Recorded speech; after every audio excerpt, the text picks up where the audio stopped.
again, everybody, and welcome to another exciting summertime episode of the Jim Cornette Experience. Boy, it's been hot enough to fry a horseshoe lately, but today on the program, we're going to talk about the WWE's $12 million man, AEW's discount ballet dancer, and wrestling shows that make you want to go puke. And to join me, Hawaiian Brian, the podcasting lion, the king of the Arcadian Vanguard Podcast Network, Mr. Co-host to you, the man who always looks like $1 million, dirty, green, and wrinkled, the great Brian Last, everybody. Aloha, Jim. A pleasure to be here once again, and there's one I had not heard before. Very good. I didn't know whether to go in that genre or to make a vomit comparison to you in some fashion. I figured I'd compare you to $1 million instead of some fake vomit. You know, the more I watch wrestling, the more I get Bobby Eaton's stomach. You know, that's the thing, because Bobby could see, he worked the dog food match with Mad Dog Boyd in Memphis, where the loser has to eat a can of dog food, right? Yeah, Alpo. And of course, because Mad Dog was the baby face and Bobby was the heel and Jimmy Hart's his manager, he has to lose and eat the can of dog food. And everybody knew about Bobby's stomach. So what they did was they got a can of like Denny Moore beef stew or whatever. And I can't remember who did this, but somebody carefully sliced the label and put it around, put the dog food label around the can of Denny Moore beef stew. So all he's got to do is eat beef stew, right? He's got to work. It's a work, yeah. Right? But the problem is they open the can right there to make everybody think it's legitimate, and it's cold beef stew anyway. And he's looking at the dog food label, and the cold beef stew out of the can is not the most appetizing thing you've ever had. And he started throwing it back up in the ring as he was trying to put it. Every time he'd shovel a fucking fork in his mouth, and he would, and it would spew back out. So he didn't even have to really eat the beef stew, but the people enjoyed it more because they really believed it was dog food, because he's legitimately throwing up in the, but anyway, he could look at if you told him, hey, Bobby, doesn't this Colonel Sanders chicken gravy look just like baby shit? He'd throw up at that, just at the comparison. Well, I'm getting there, especially if I watch any more Raw. Oh boy, you know what? We'll do this at the top of the show, because it's not like we have to wait for the reviews, and I don't have a very good order of events here on the program after my week. We'll talk about that later on. But just the only thing that anybody discussed off of last week's or this past Monday's Raw episode was old Otis throwing up after I'm led to believe a hot dog eating contest because it was 4th of July. Is this what happened beforehand? I know there was some sort of eating contest. I also know I decided not to watch Raw in any form or fashion this week, but I believe from what I read and I saw a photo, there was some sort of backstage eating contest. Again, Vince McMahon asserting his control over the creative content of this show. Well, I saw the clip on Twitter of like 7 seconds of there's Otis doing the and blowing some what I assume to be fake vomit, because I assume it was a planned spot. And as I sat down and I said, after the week that I've had, am I going to speed search through a 3-hour Raw episode just to watch some fat fucking preliminary guy spit up fake puke? And the answer I gave myself was no. So for all of you waiting for the commentary on the puking on Raw, we're going to do more conversation later on in the program today about what's making the executives in Titan Tower throw up. But you know, that's with Vince, I don't know what it is with the bodily functions that he finds so hilarious. Because remember poor Darren Drozdov. I'm not a big football fan, and it's not. Droz is a great guy, and you know I enjoyed every time I ever worked with him or was around him or whatever. But I'm not knocking him when I say this. He wasn't like Joe Namath or a famous football player that I would have known, right? So I'd never heard his name before. And everybody's seen the video. What was it on? Where they were showing Vince and he's gonna puke. Beyond the Mat. Barry Blaustein was in the room. That was in Beyond the Mat where he was, because that was like 97, 98, that time period when Droz came in. But the first time I had heard about him, Bruce Pritchard was like, we've signed this guy, Darren Drozdov. Oh, who's that? Well, he played whatever his football background was. But he gave a brief dissertation at best, just a mention of his football background and, what a great athlete he was, all that stuff. But he goes straight to, and he can puke on command. And I looked at him I said, he can do what? And he can puke anytime he wants to. I said, well, actually, first, in my mind, I started making the comparison. Okay, we've signed this guy to do an angle, big, like when George the Animal Steel was doing the chicken wing. Rick Bolton was the guy with the shoulder. Was it Rick? Okay, there, folks, if you're new listeners, George the Animal Steel back in the 70s, maybe late 60s, whatever the time period, many years ago, used a chicken wing as his finish, and he knew a guy that could pop his own shoulder out of socket on command and it didn't hurt him or whatever. And so George, whenever he would be working a territory, he did this a few times, he would have them bring the guy in and he'd pop the guy's shoulder out with his finish, and it was obviously visually fucked up, and that would get the finish over. And so for a second, I thought, so we're going to do some kind of angle where this, for some reason, a guy has a move that targets the stomach and this guy's going to puke. But then I thought, well, that doesn't make it. We've signed him. You can only do that once before it would get old. And I said, how is that a selling point?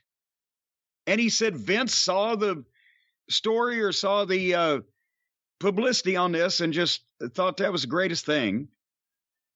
And that was one of the main, and of course, Droz was a great athlete. And like I said, a great guy and strong as a bull. And he never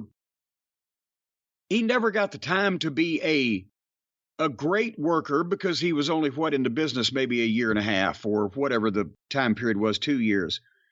But he, could have got there, but he, he had a future. But the problem was, I remember the first time they tried to get him to do it, he couldn't do it because he would do it in football. I guess he'd get nervous and he'd throw up before the game, and that would make him feel better somehow. And that's how he came up with that talent. But then when they're trying to, all eyes are on him and the TV cameras and they're trying to get it, and he couldn't fucking do it. And I think one time he almost hurt himself working up a fucking little dismal amount of, he should have gone to eat at fucking, Taco Bell or something. But anyway, so I don't know what Vince's thing is about the bodily functions, the fart jokes, the shit, the trying to, we all try to fart on each other every once in a while for fun. No matter what. Not all of us. Not all of us. What? I don't do that for fun. You have never tried to crop dust somebody that you were trying to fuck with. You just slide over to them and hope that it's a silent but deadly one that they won't really hear and that they'll be enveloped in it before they know what's happened to them. You've never done that? Not only have I never done that, if I have to pass gas, I'm going to leave the room so that for the rest of everyone in that room's lives, they're going to have to wonder if I ever pass gas because they're not going to know. Not I'm going to spread it around and brag about it and what about if shove it on you. What about if you've got one that's like the decibel level of a Who concert? It'll sound like a fucking foghorn on a steamship off the coast of San Francisco in the Barbary Coast days, and you're going to be proud of that? You want people to hear that. Nope. Like I said, I would walk out of the room, and if it was something to be proud of, it would be self-pride that I'll share with myself. No one else needs to hear that or smell that or be around that. I'm a big fart fan. I cleared 4 grown adult professional wrestlers out of a fucking Ford Econoline van with one fart one time, I'll have you know it. The Louisiana humidity helped, but they jumped out. Oh. They left it to the point where the people next to us thought that there was a goddamn holdup or something taking place. 4 grown men jumped out of 4 different doors of a van all at the same time. I was in the back with my fucking Colonel Sanders. Back when Colonel Sanders used to have those good chicken nuggets and you dip them into Colonel Sanders gravy that looked to Bobby eating like baby shit, and eat that 20-piece box, and boy, and then you're enclosed in the walls of a padded walls, because it was customized, of a Ford Econoline van at a gas station. Boy, there you go. Anyway, so that was Raw. That story actually was more entertaining than Raw was on Monday, and it didn't take me 3 hours to tell it, did it? The other thing about draws is, so much was made, obviously, of the ability to puke on command or on demand or whenever you want. They gave him the name Puke. Wonderful. Hawk, Animal, and Puke. That didn't work so well. But the other problem is, and I'm not a fan of vomit, as we've exhibited here today, but it wasn't even that impressive. Like, even when it worked, even like in Vince's office, on TV, whenever, I never saw like a big, like, holy shit, he just spewed. It was always like, it looks like he just smoked a cigarette and he has to spit up a little bit. That's what it always looked like to me. It was never the projectile skipping over the floor and going straight to the wall type of thing that would be like a Stewie Griffin, Brian Griffin Family Guy puke fest. Something like it was never like that. But hey, anyway. you're a big fart fan. You're obviously talking about various. I'm an aficionado of the farting arts. And you're talking about some of the fart activities you've been involved with. You've been in a car a lot of times with Vince McMahon. What about his fart etiquette? That's the thing for a guy that not only likes him so much, but also shit himself one time at the gorilla position, trying to do that to Jerry Briscoe, who's another noted weak stomach. I don't remember Vince, and a protein powder aficionado as he was, I don't remember Vince ever letting anything of impressive volume or consistency or aroma. I know he remarked on a couple of mine a few times, but that's probably, it's probably all that bland food that he ate. Just basically bland, unseasoned meat and carbs to fucking work out on. Or maybe his ass was just really tight thinking about all the money he's sending out to women all over the place. Oh, wait, we'll talk about that later on. He wasn't doing that when I was around him. Boy, I'll tell you what, there was... WCW priced blowjobs. Come on. Holy mackerel. We've got some mathematics we've done on that later on. And speaking of mathematics, I've got some of the cult members. You serious? Okay. Have done some mathematics. But speaking of math, I want to thank everybody out there before we get off on the tangent portion of the program where we take some people to task. I want to thank people. The Cult of Cornette members, we talked about raising between the I'm a Sin Guy t-shirts, the charity fundraiser for NAMI, the National Alliance on Mental Illness, NAMI.org. In May, thanks to a large matching contribution from an unnamed co-host, as well as the t-shirt sales and etc., we raised a little bit over $5,000 with the Cult of Cornette contributions. And in June, another almost $3,000, $2,920. So somewhere around $8,000 so far with the matchings and the Cult of Cornette different contributions and the t-shirt sales. And there are still a few of a couple of sizes. I think we sold out of a couple sizes, but there's still a few of the Sin shirts available at jimcornette.com with all the proceeds. And I'm matching that sale going to NAMI.org. I used to say NAMI, but somebody chastened me about that. It's NAMI like mommy, except in mommy is spelled M-O-M-M-Y, whereas this is N-A-M-I. So I think they picked a flawed simile. But nevertheless, and speaking of jimcornette.com, like everybody is, and I just was, I've got the lowdown now. The bloody action figures that sold out back in April so quickly, we saved a limited number for Australia and New Zealand because the mail was screwed up and we couldn't service those fine Cult of Cornette members over there. The last remaining bloody variants go on sale on Saturday, July 16th, only if you're in Australia and New Zealand. Hotchkiss Featherbottom's got the rest of the world blocked. He's having a little trouble with Switzerland because they're neutral, but everybody else is blocked. So if you're in Australia and New Zealand on Saturday, July 16th, and Brian, did you know this? They're not on the same time zone down there. I guess that makes sense. Yeah. It's two different countries. But, it's all down under. I figured they had the down under time zone. But to make this happen where it's daytime, down there in Frumundaland, I wonder if they make Fromunda cheese in Frumundaland.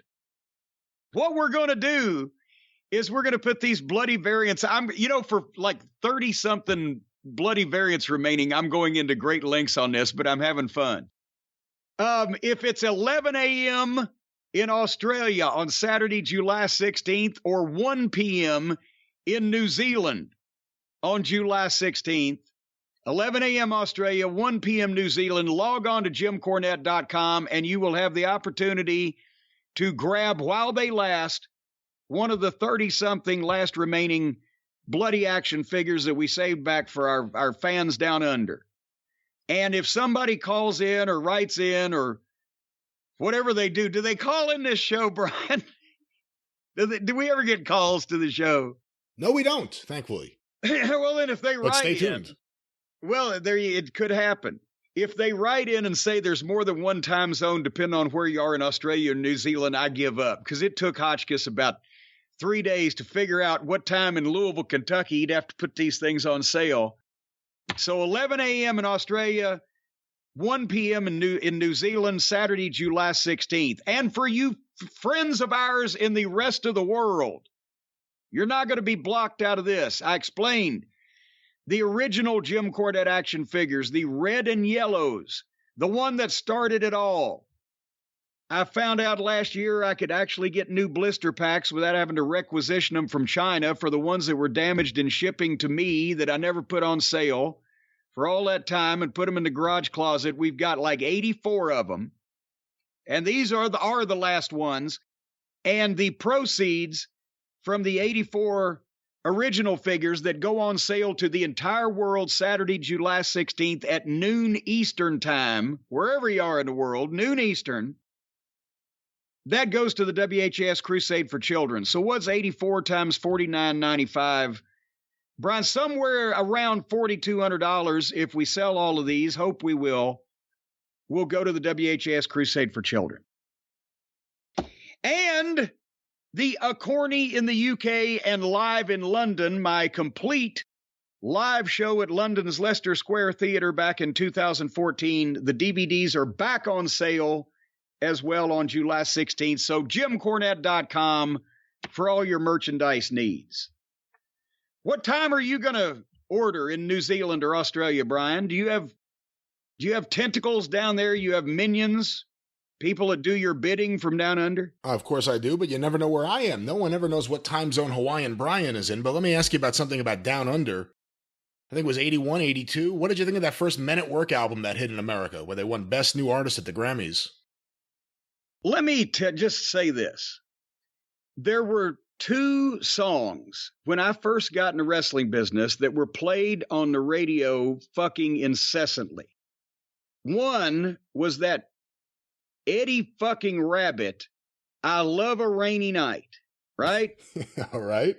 Okay, and it just so happened that when I got into business full-time in the fall of 1982, the first 3 months, 12 weeks that I was in the business, I was in Tupelo, Mississippi every Friday. 420 hard miles from Louisville, Kentucky, and it rained every goddamn week. I remember I couldn't see the road rain in the middle of the Holly Springs National Forest. That's where I wrecked my car one night. Slid off the road in the wet and the fucking blah, blah, blah. And that song would play incessantly while I'm driving through these monsoons, day or night, to and from whatever. Tupelo, I Love a Rainy Night. Fuck you, Ed. I've never been able to stomach Eddie Rabbit since then. And the other song was And we come from the land down under. And finally, we all broke down and asked Dundee, what the fuck is Vegemite? And he told us, and then now, since then, he said it was a horrible, awful, putrid tasting thing of some kind. I can't remember exactly what it comes from now or what it is, but I actually saw years after that in some place we were at, Vegemite, and got some and can concur with that. It was a vile tasting formula. But because of the constant repetition of those fucking songs, I learned to hate both of those songs. Thank you for asking. Thank you for answering. Why are you asking me questions? This is my program. It sure is. I hand it back to you. I've had a bad week, a rough week. I'm all right now, but last week I was in rough shape. The big remodel project that I've been planning for the past several years has finally got started. And it got started, of course, in the middle of this record heat wave in Louisville, Kentucky. This past Wednesday, was the hottest day in Louisville in 10 years. 101-degree air temperature, a dew point of the mid-70s, led to a heat index of 112 or 13. I saw conflicting reports. And these guys were tearing out my back 2 rooms, drywall and fucking ceiling and all the shit we're getting rid of. And I'm back and forth out there talking to the electrician and the plumber and the contractor and the heating and air guy and all the various minions that are coming over to do things all day back and forth. I can't go through the house because we can't open the door because the insulation has come down from the attic where they took the ceiling out where they're going to do the spray foam stuff. And it's like a snowbank. So I'm going outside. I lost 5 pounds this week and got so fucking ill Wednesday just from standing outside in this heat talking to these people that I had to take a shower and lay down. And moments before we went on the air, you were complaining about the weather in your part of the country. It's so hot here. Why, it's in the 80s. I bet you don't even know what your dew point is after all we've talked about, do you? Obviously, I'm not going to take that bet. Well, that's because you're not paying attention. I had heat warnings on me, Brian Last, from the government, from the local television, official heat warnings. Don't go outside. It could be dangerous to your health. What do you got up there? Bupkis is what you've got. Well, there are shark attacks on the rise. And also, people have to wear masks again, maybe, because of the rise in the coronavirus. That doesn't have anything to do with the weather. I'm talking about real world issues. You're talking about the weather. What is more real world than the weather? The sharks attacking people off the East Coast. But, well, if you had better weather, they wouldn't be doing that. That's why they're coming here. That's too hot now. The water's too hot, so they're coming here. That's what's all related. If we had better weather, then you'd get rid of your sharks.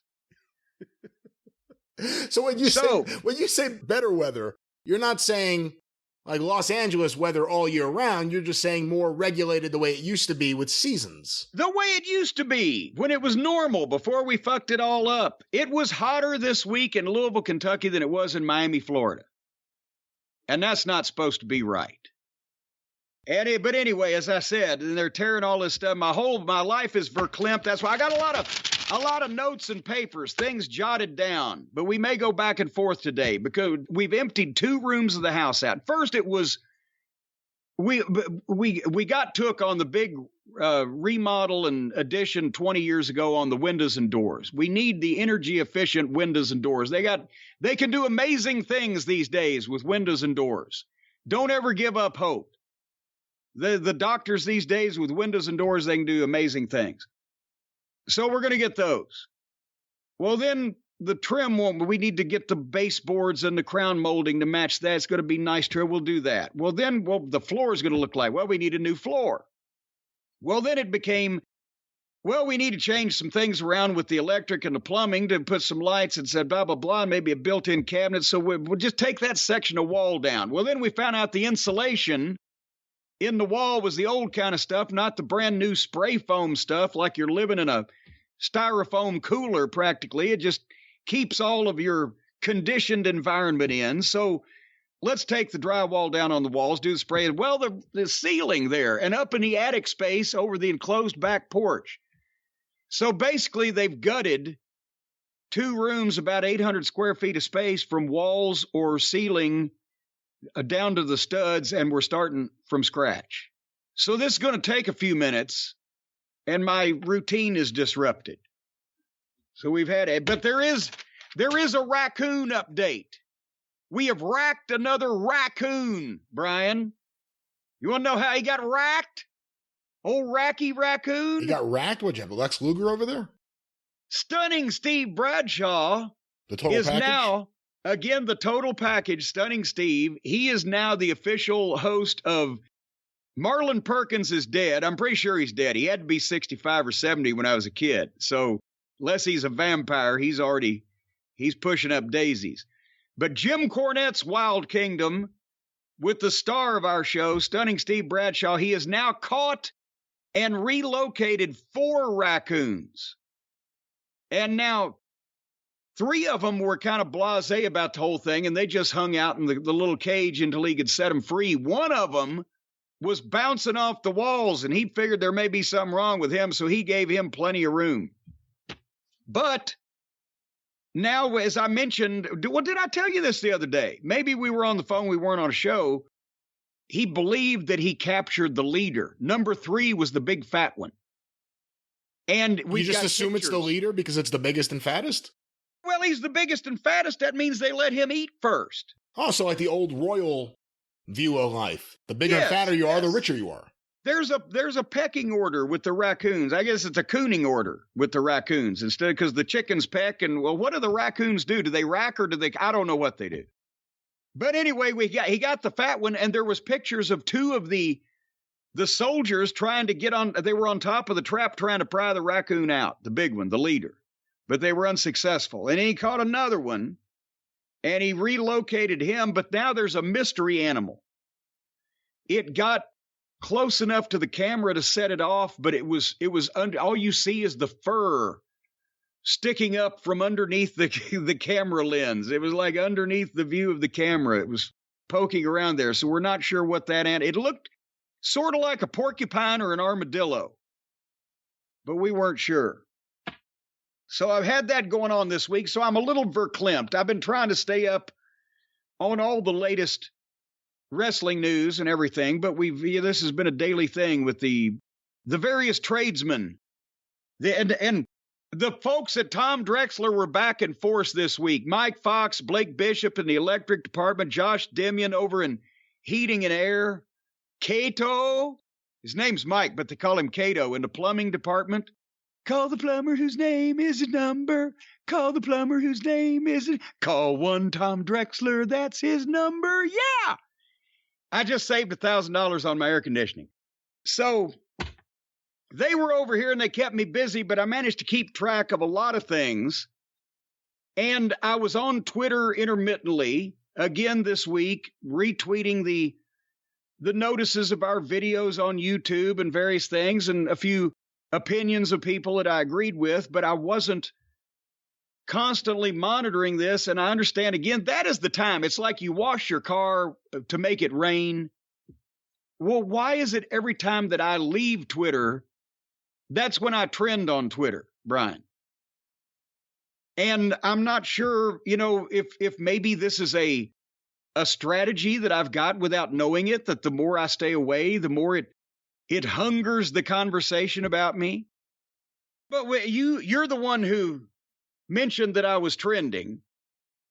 And I actually, before we get to that, I should mention that one of the first people, I told you this, you didn't even really see it yourself because you don't follow the person involved, but one of the first people that made me trend on Twitter was running their yap on Twitter again this week.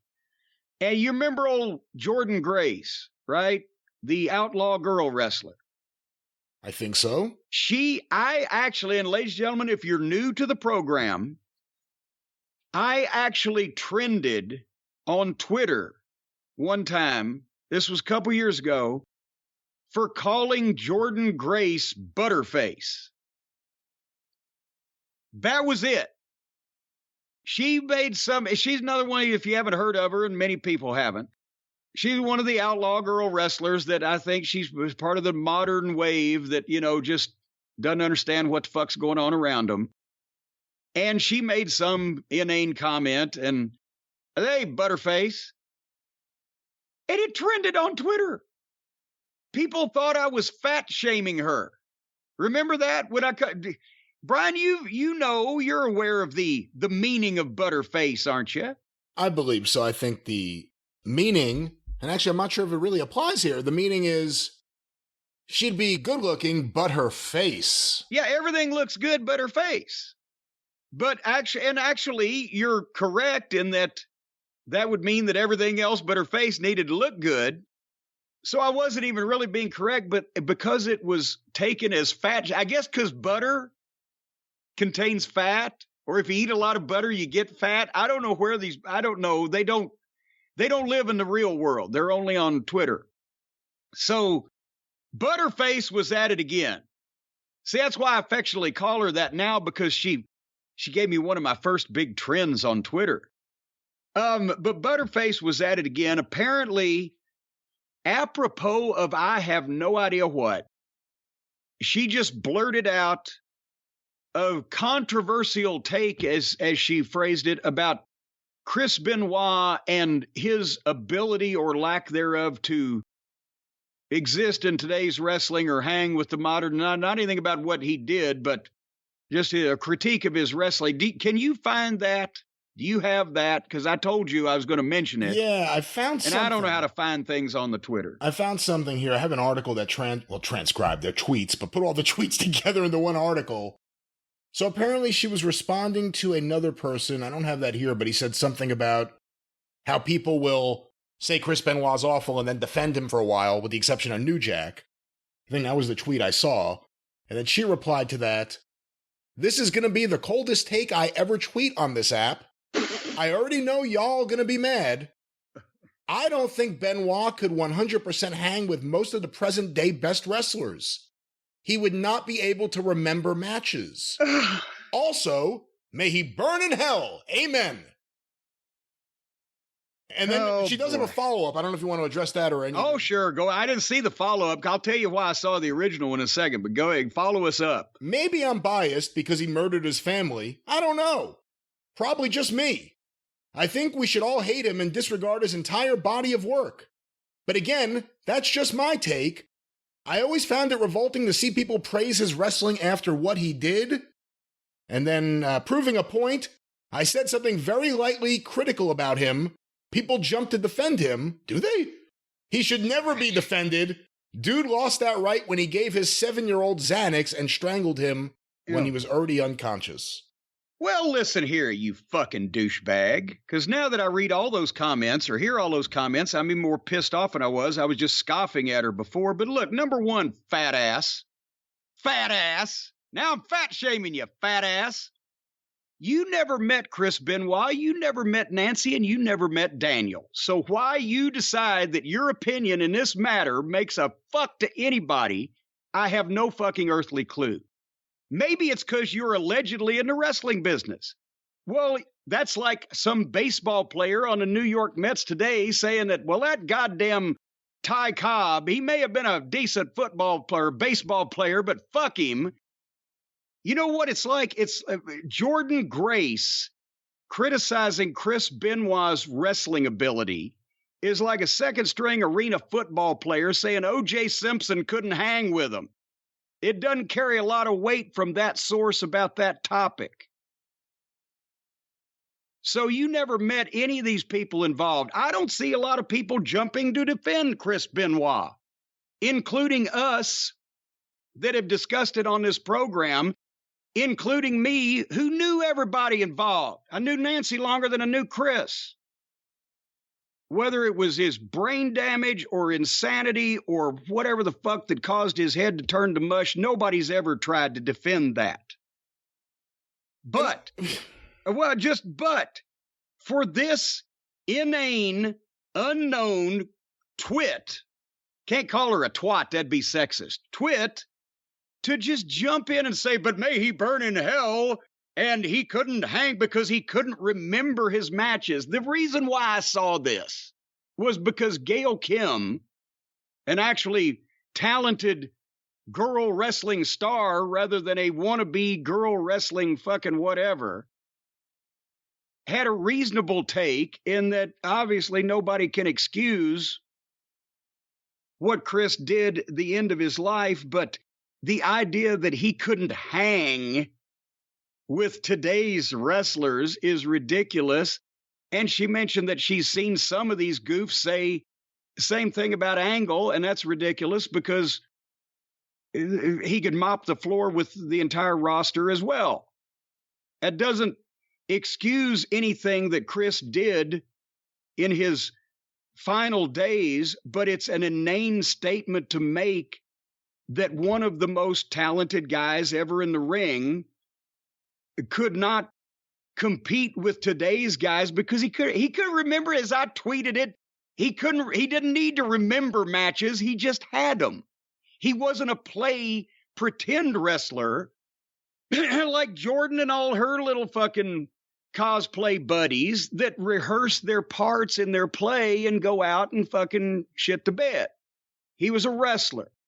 So as I say, nobody wants to defend O.J. Simpson, but is some fucking schlub water boy from fucking Biloxi, Mississippi on a local high school team gonna, yeah, fucking O.J. couldn't play down here.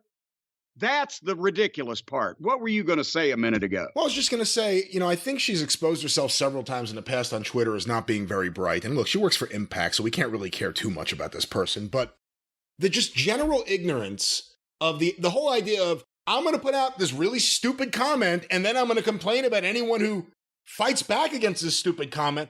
There's a difference between defending Benoit and pointing out that your comment is completely fucking stupid. And if we're going to be honest about it, and I hate Chris Benoit. I was a big fan of his. I've never watched another one of his matches since he did what he did, and I never will again. And I don't want to, and I can't even understand how anyone could enjoy his matches. Fuck that guy. But if we're going to actually talk historically, how good he was in the time, and let's bring Kurt Angle into this so it's not just about Chris Benoit. The idea that those guys, or let's say Benoit, she pointed out, couldn't hang with the top crop of the current guys. It's the exact opposite. The top guys today who need to script out their matches and plan out their matches can't listen to the fucking room, can't call a match in the ring, can't do anything without it all being pre-planned and choreographed.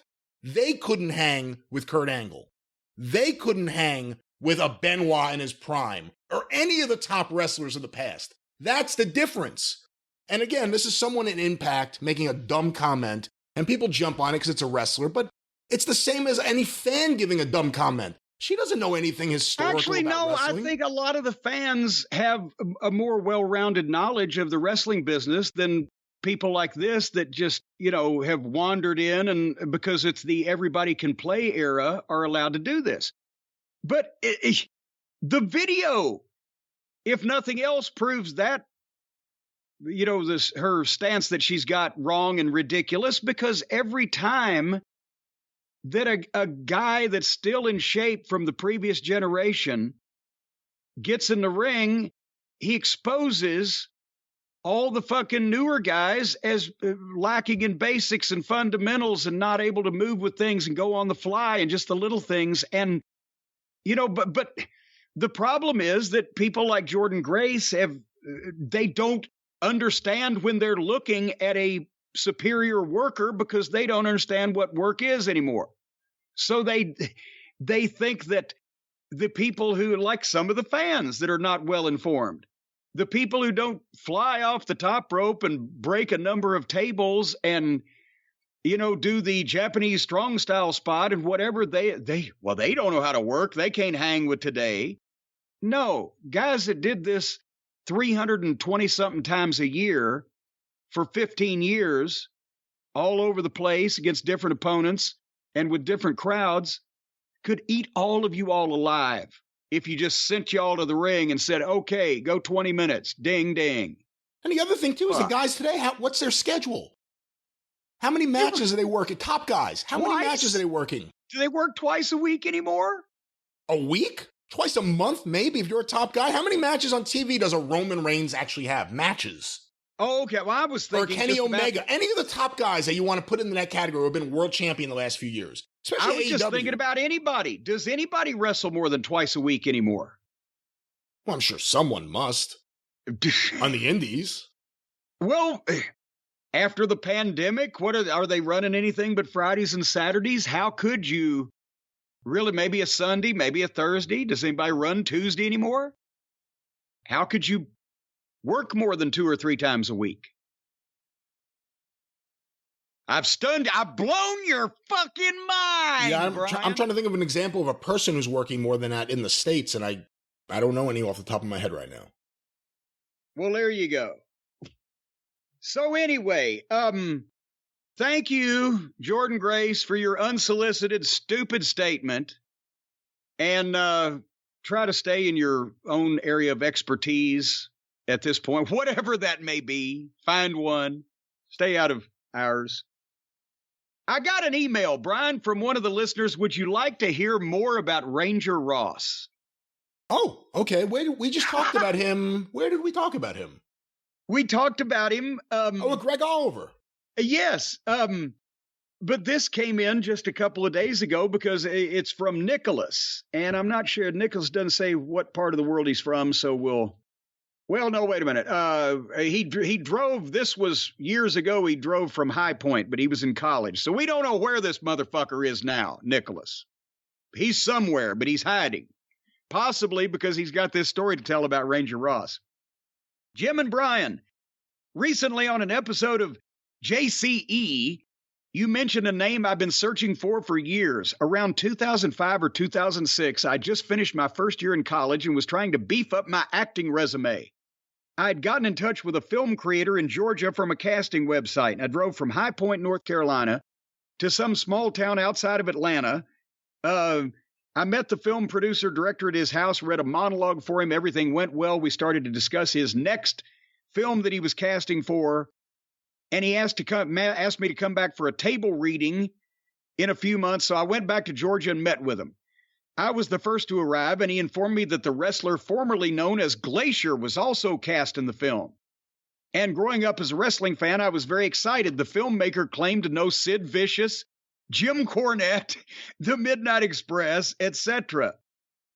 I'm trying to remember the filmmaker from Georgia that I'm good friends with and can't remember for the life of me. The famed film producer Sammy Kent, I believe. That could good old Uncle Sammy.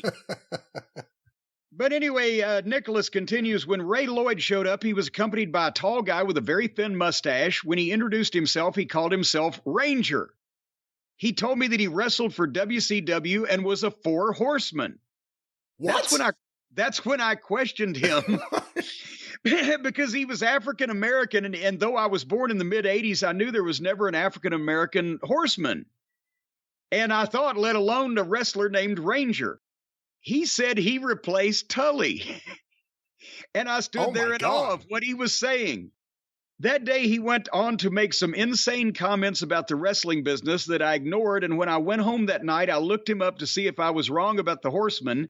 And I found out that no, he was never a horseman. I found out he had lit a jail on fire and he may have a warrant out for his arrest.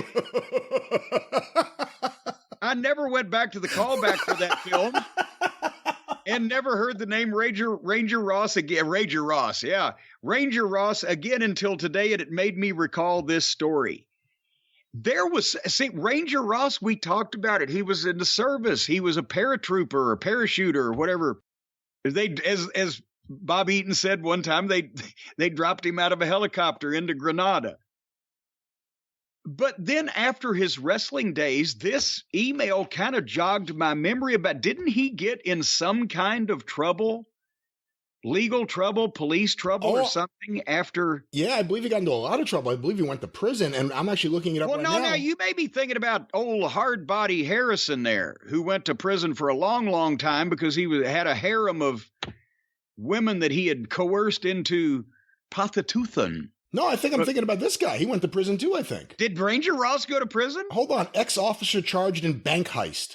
Police call suspect motorcycle bandit. On February 10th, 1996, Ranger Ross turned himself into the FBI. He was the notorious motorcycle bandit. Yeah. Having committed a few robberies in and around Ackworth, Georgia, including banks and a grocery store, and then racing away on his motorcycle.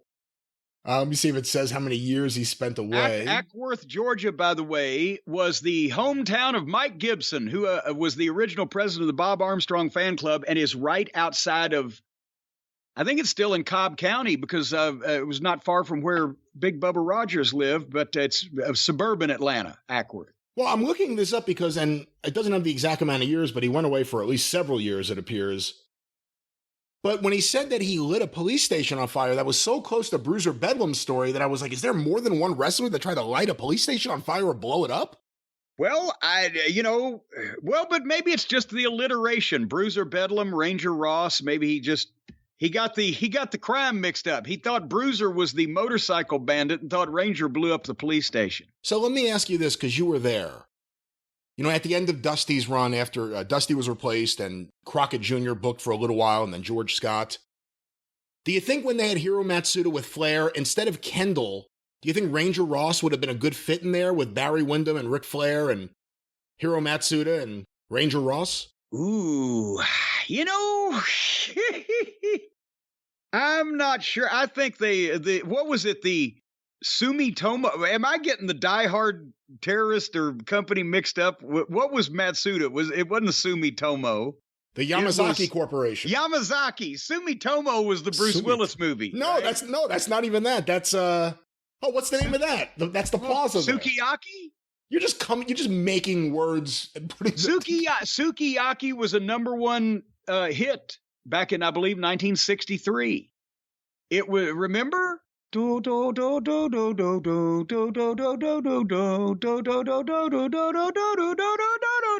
very beautiful song, and it was Japanese, in Japanese lyrics. And the only allegedly Japanese song that the record company knew, or Japanese word that the record company knew back in the early 60s was Sukiyaki. So they put it out under that title, and it went gold. You know, I'm getting really excited about what could have been. Can you imagine 89 Flair? If it turns out after all these years, it was all an act. He doesn't have any money. He's been robbing banks with Ranger Ross. It would have been the greatest thing for his gimmick. But what about, can you see if because Ranger Ross replaced Tully, well, if Ranger Ross and Arn Anderson had been the Brainbusters with Bobby Heenan, do you think it would have worked? Well, no, he replaced Tully because Tully left with Arn. So I think timing-wise, that's just completely ridiculous, Jim, if we're going to be honest about it. Well, no, you know what? You have found the loophole in the story. I would have believed it except for that. And just to think about the idea, if they had let him join the Horsemen a few months earlier when Tully was there, he could have been a part of the Midnight Horseman feud. Jim Cornette takes the combat kick in Philly. The combat kick? How do you remember? I didn't even remember that. When I started watching NWA in 1989, the two wrestlers I saw every single week when I tuned in were the Great Muta and Ranger Ross. And I didn't realize yet that Ranger Ross was a jobber. I thought he was one of the push stars. Like, man, this guy's cool. He can move and he does a kick. Why does he keep losing? And then he just kept losing. See, he had been wrestling for just a very brief period of time, I believe, on the Indies in Georgia. He might have been a Sammy Kent protege. I can't remember where he broke in, but that was his first ever. He'd never been to a territory. He didn't have a lot of experience. He'd never even worked regularly, but they found out about his military background, and this is when Herd wanted to do the Vince blueprint, and everybody's going to appeal to the kids, and everybody. So Ranger Ross, he's going to be the G.I. Joe. And remember, Norman the Lunatic is going to be the kids, the friendly George the Animal Steel type, and the Ding Dongs, and all the other things they did. And Ranger Ross, actually, besides the fact that he was indeed the motorcycle bandit and how many things he may have committed arson on, we have no idea of these things, ladies and gentlemen. Well, other than the email, I have not seen anything about arson, for the record. I'll keep looking. Okay, yeah. I mean, just because you can Google him that he would turn himself in as a motorcycle bandit doesn't mean he ever set anything on fire. But he wasn't rotten, but he just was kind of green and not real good. And the gimmick was, it was done so one-dimensionally, that that I think a lot of people, the way it was presented, people thought it was bullshit when it was actually true, I think, in some cases, because WCW under Turner and under Hurd was starting to do the cartoon shit and the ding dong gimmicks and the stuff like on Vince's TV, and people were already realizing not to take shit on Vince's TV seriously. So here comes a guy that they really did drop him out of a helicopter into Grenada, and they thought it was just another gimmick. Like, remember Matt Bourne became a lumberjack with a fucking bear? Big Josh. That's right. Big Josh. I have an update here. Ranger Ross, real name Robert Lee Ross Jr., was arrested by the FBI on February 10th, 1996 in the Atlanta area. He had committed bank robberies as the motorcycle bandit. He had been accused of robbing 3 Atlanta area banks over the preceding 3 years. He was also suspected regarding an arson committed at the Ackworth, Georgia Police Department, where he'd worked as a probation officer. Apparently, the goal of the fire was to destroy city records in an effort to hide embezzlement on his part. So he was not only a motorcycle bandit and an arsonist, but an embezzler. Fuck, if you had brought him in and teamed him with Bruiser Bedlam, it would have been the best real-world tag team ever. Well, we couldn't have called them the Blonde Bombers. Just the Bombers. Just the Bombers. The Bombers. The Fire Starters. You know, the problem is, I think the problem becomes, Brian, when you just... The problem becomes when you think to yourself, you know what the best solution is? I'm just going to burn all this shit down right now. No one will find me. No. I think the problem becomes when you try to jam a transition to an ad spot in where it doesn't necessarily belong, but we're going to try to do it anyway because it's about that time. And folks, I'll tell you, there's no need to set fire to your pubic hair. There is no need to commit arson in your crotch. There is no need to have one of those brush fires to clear all of the underbrush and the ground clutter away from your most sensitive areas. As a matter of fact, we encourage you not to do that. And if you are going to set fire to your pubic hair, please, folks, practice pubic hair fire setting safely. And don't use gasoline. Stick to like butane lighter fluid, which burns at a little bit lower temperature, so your weenie may roast a little bit slower, and you might have time to put out some of the good parts. But then that leaves you with wondering what to do about your crotch rot and all the skankiness that goes down. And folks, just because it's the only thing you can see in the mirror when you're standing in front of it, don't forget that your pubic hair goes all the way through the taint valley and into the crevice of your ass, the Hershey Highway entrance known as the canyon there. It's got to go all the way up. So you're having to shave from the back to the front and from the front to the back and meeting in the middle in Taintsville. And to do that, you don't want to set fire to it. You don't want to use a weed whacker. You don't want to use one of those scythes that they use to cut down wheat and things in Russia. You don't want to use any sharp implements. You want to use stuff that's made to operate down there in not only close quarters, but potentially wrinkly conditions. And I'm talking about our friends at manscaped.com and the Performance Package 4.0. You got the Lawnmower 4.0. It's designed to reduce grooming incidents and accidents. That's another thing you don't want to take to your crotch. An axe. It may be sharp, but you don't want to cut things off with that. I've seen a few people, it looked like they were hit in between the legs with an axe, and it wasn't a pretty sight. Stick to the Lawnmower 4.0. It shaves hair on loose skin, so no matter how low your coin purse hangs to the ground, you can, move around the wrinkles and the shades, and it... I've seen some guys that their coin purse looked like a popped balloon. Other times it looks like they took the balls from one of those old-fashioned pawn shops and just put it in a fucking tube sock. But nevertheless, these ceramic... Where are you seeing these things? Are you hanging out at the county pool? Well, you see a lot of things over at the county pool. I've always hung out at pools in various places. The county pool, the city pool. I used to hang out in the paralegal pool up at Titan Towers, but thanks to the advanced skin-safe technology, the Lawnmower 4.0, no nicks, and also there's no need for night vision goggles when you're going on this fucking reconnaissance run, folks, because the trimmer has an LED light so you can mow the lawn in the dark. Of course, I'd go back the next day in the light and take a second look at it just to make sure that you did your job correctly, but it's basic landscaping. If you're trimming the hedges, the tree looks taller without increasing its height. So it's a tropical illusion, as they say. What do you say to the listeners who have gardeners? For the listeners who have gardeners, you need the gardeners to be equipped with the proper tools. Because see, here's the thing. The greatest surgeon in the world is not going to perform an adequate heart transplant with a ballpoint pen, a paper clip, and some duct tape. They got to have the right tools. See, a poor workman blames his tools, but a great workman with great tools, well, you've got that'll be just swell. He blames the apprentice. Also, I say again, what? Well, he blames the apprentice. You say he can't blame the tools. I say he blames the apprentice. What does Donald Trump's bad television show have to do with this? The second best tool in the performance package is the weed whacker. You stick this up your nose or in your ears, and it will eliminate all the nose pubes and the growth out of your ears that looks like that you've accidentally watered grass seed in your ear cavity. You just take this weed whacker and you stick it up your nose, gets all the ear or all the hair out, stick it in your ears. Just don't stick it too far. You start to see colors.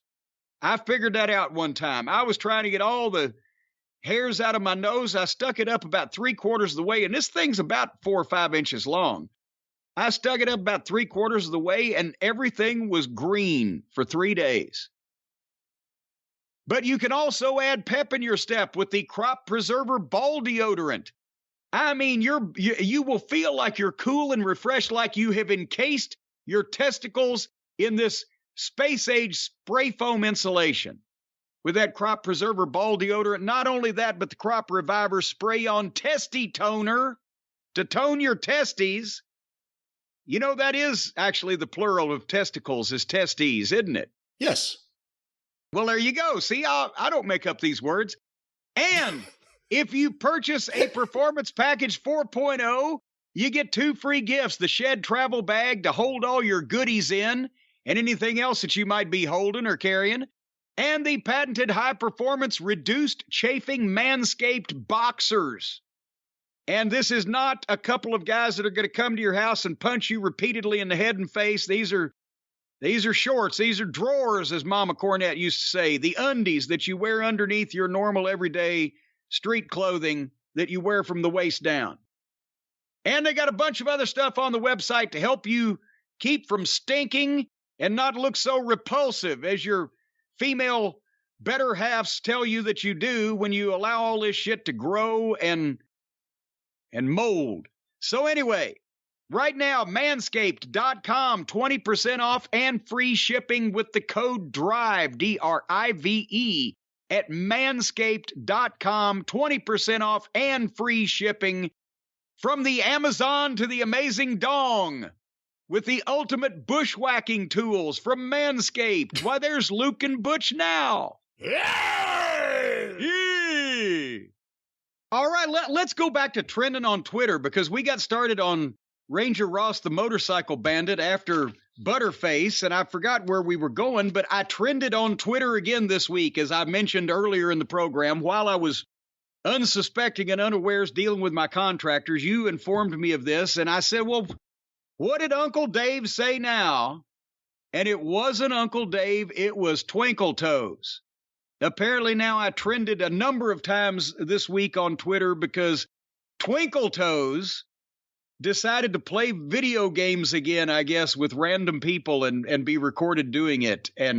Was this an actual interview, or was this just him sitting alone at home with his joystick in his hand playing video games with people on the internet? I believe from what I saw, this was on Twitch, once again with... Oh, on Twitch. Okay, on Twitch. Which would be, yes, it involves video games. We've got the Wall Street Journal, we got the New York Times, we've got NBC News, we got Twitch. What was he twitching about? Apparently he was twitching out about you.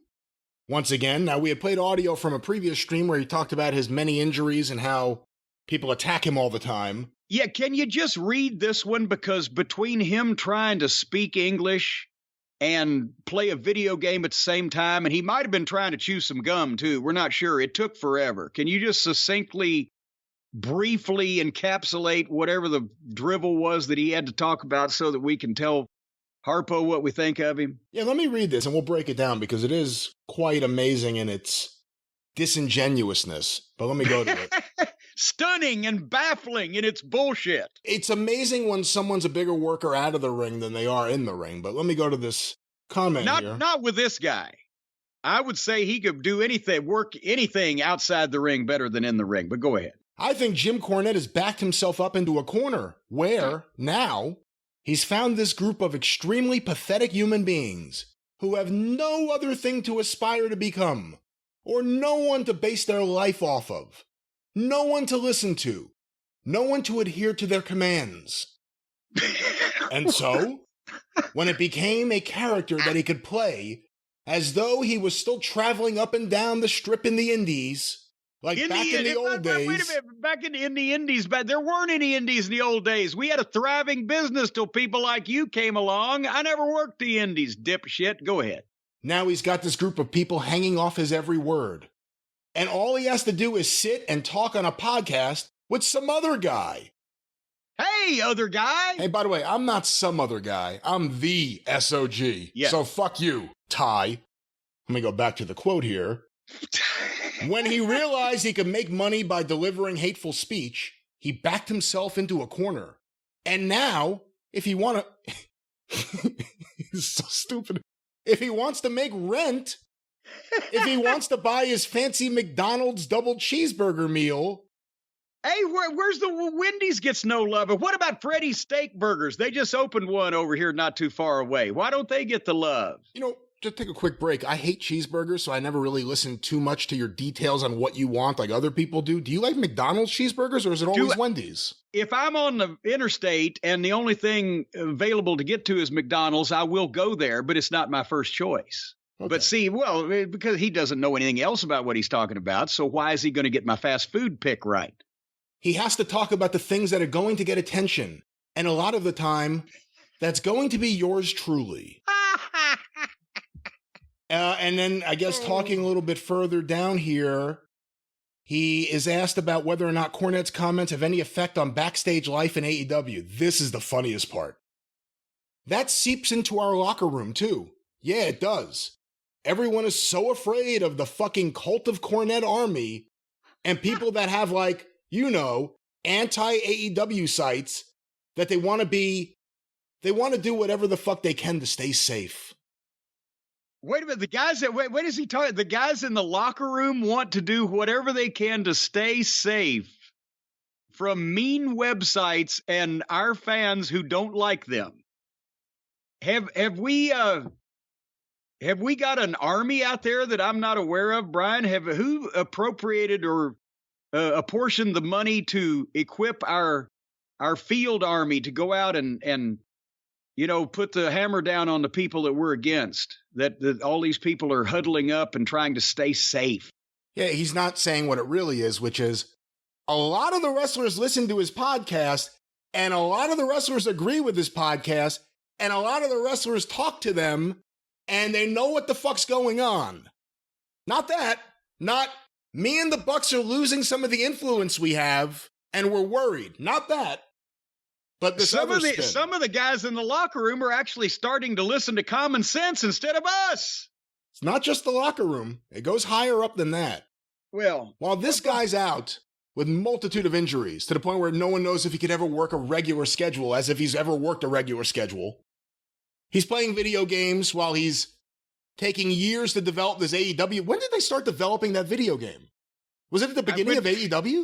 I don't know. When did they invent video games? It was like the following week they started. And he's only, you know, he's making whatever he's making from Tony Khan. Tony's a charitable kind of guy. So, go away and get all fixed up, and we'll send you $1 million or $2 million here and there or whatever. But here's the problem. And first of all, let's address the fact that at first I thought, you've always thought they're just saying this because the Hardley Boys and Twinkle Toes, they want to get the narrative out, as the kids say these days, that you're the bad guy, Cornette, and that they're the good guys, and that's why they always say all this bullshit. Yeah, and let me stop you right there, because they've done that. When they made up the whole story about Jim Cornette coming up to them at the Jeff Jarrett show about wanting to work a program with them across the indies, that it's all just some big work.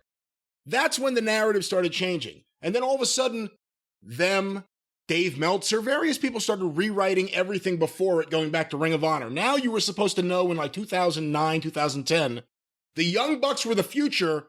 Just turn over Ring of Honor to them. It's a completely fucked narrative. And with Omega has an incredibly dedicated fan base who like his style of wrestling. We ought to be watching out for those weirdos. But let's just address. Talk about our pathetic fans. We ought to be watching out for those weirdos, because if you've got something in your fucking brain that likes to see some guy get out there looking like Harpo Marx, skipping around the ring doing video game moves, you might be dangerous. Maybe we need to do a mental evaluation, throw some red flag warnings on his fans.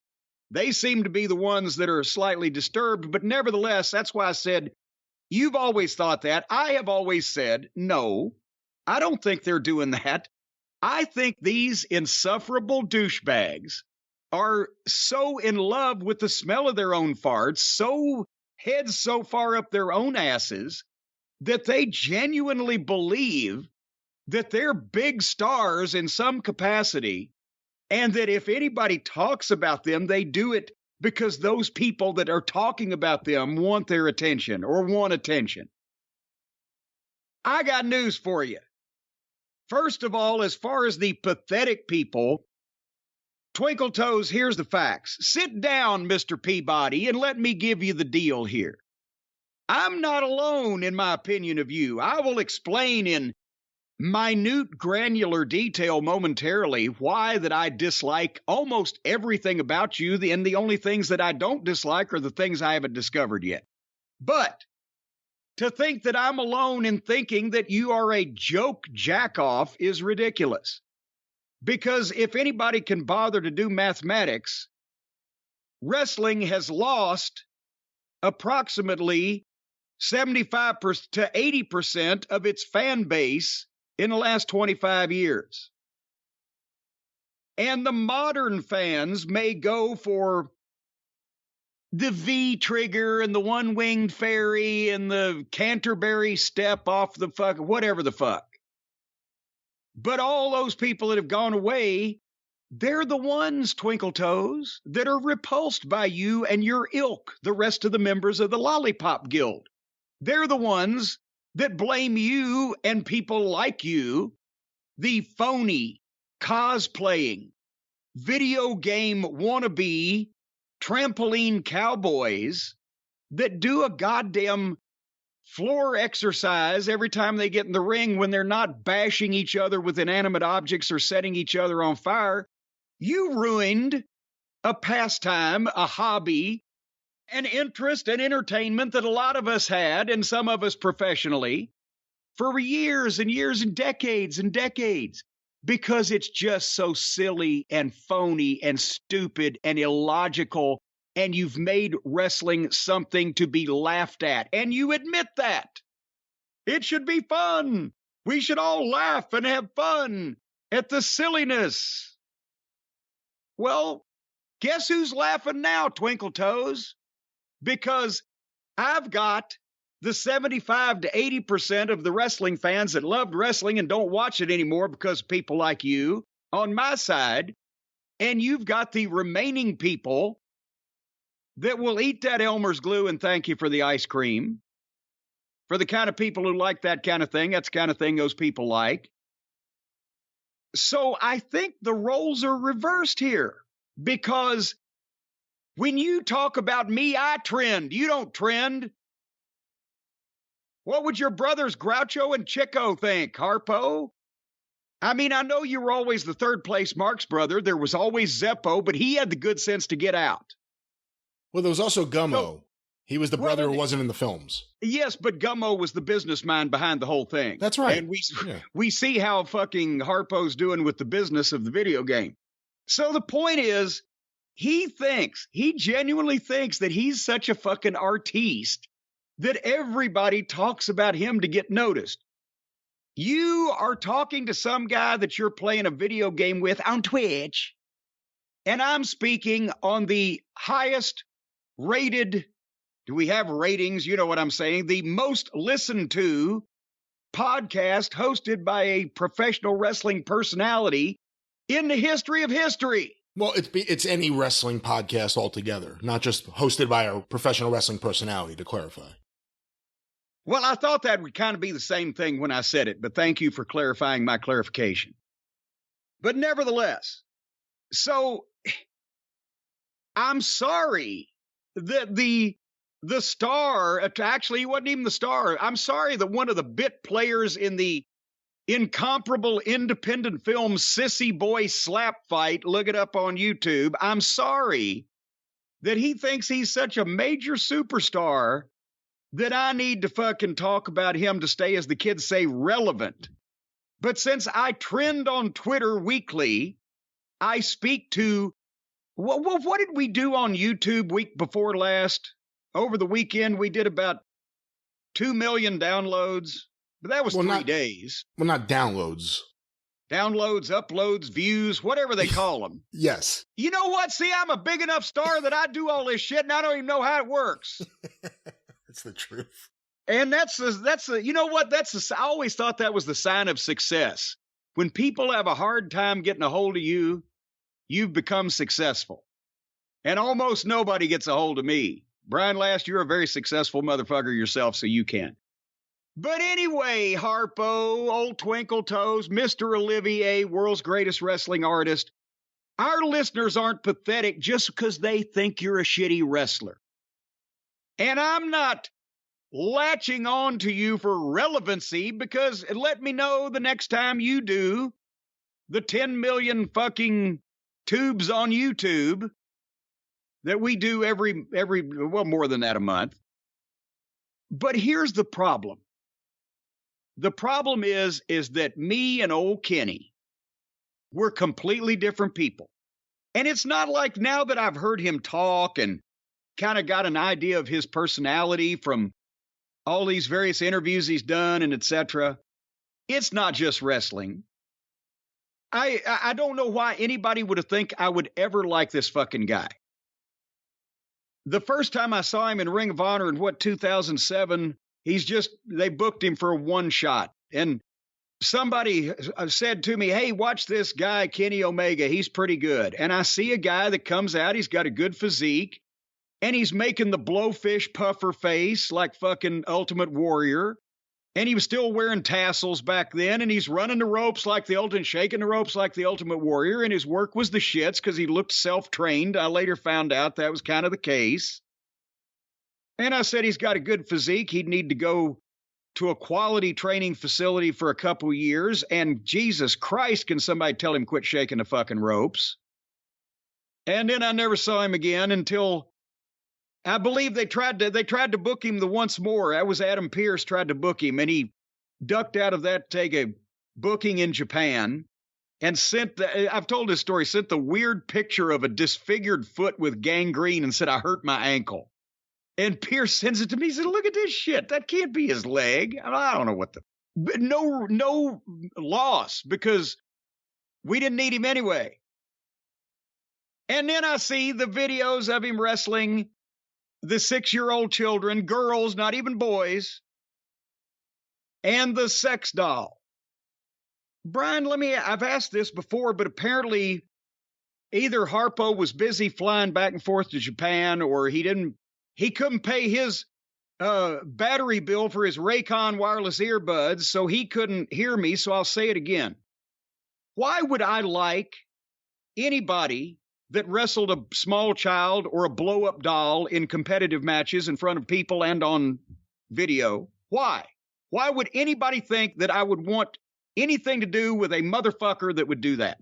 Anybody that's ever known me in my life. Well, I think the people that don't know you think that, okay, you don't like it, just move on. No, fuck you. Here's the thing. From the time when I was a fan in the 70s, I didn't, if a person wrote a nasty article knocking the wrestling business in the paper, I didn't like that motherfucker. If somebody knocked wrestling on the street, I didn't like that motherfucker. When I got in the business, I was taught to protect it because I was allowed into something that people had spent a long time building, and I should take care of it or get the fuck out.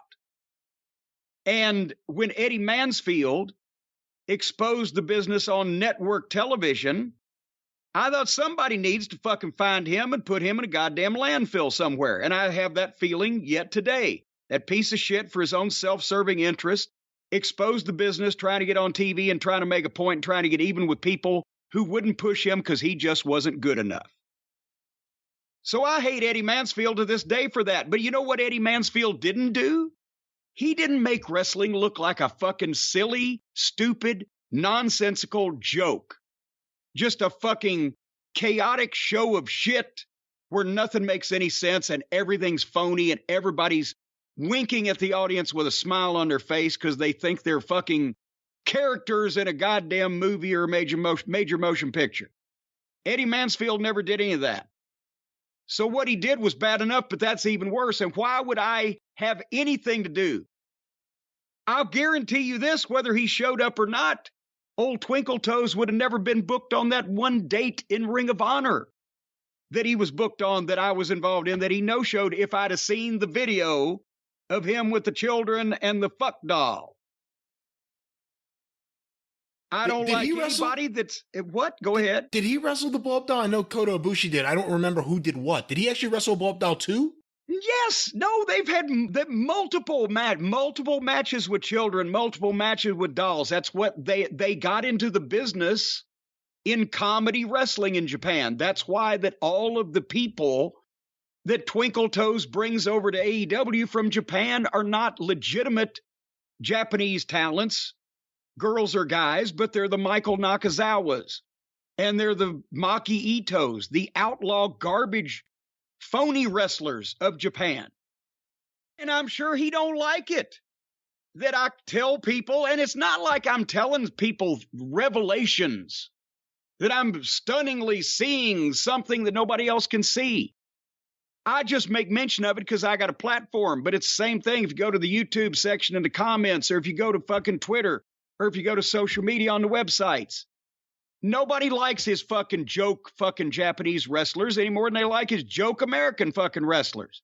Just because he's friends with them or they're fetish objects or whatever the fuck, they're not properly trained. They're not serious. They're nobody in Japan. And he expects people to treat him like stars here. And if you say, don't bring me any more of these Japanese outlaw mud show apartment house wrestling girls, then you're being sexist and racist. No, I like Japanese people. As a matter of fact, they're probably the most respectful people as a culture on the face of the planet, and they're very industrious, they're very intelligent, and once upon a time, like here in America, they had great wrestling. Not anymore, just like here in America. But it's only racist if you dislike Japanese people or dislike all Japanese wrestlers, not if you just dislike the shitty ones. Just like it's not sexist if you don't dislike all female Japanese wrestlers, just the shitty ones. And that's what you get when you deal with Twinkle Toes, because he's got a mind in the mud show and it's going to stay there. He's never learned any respect for the business. He's never been properly trained.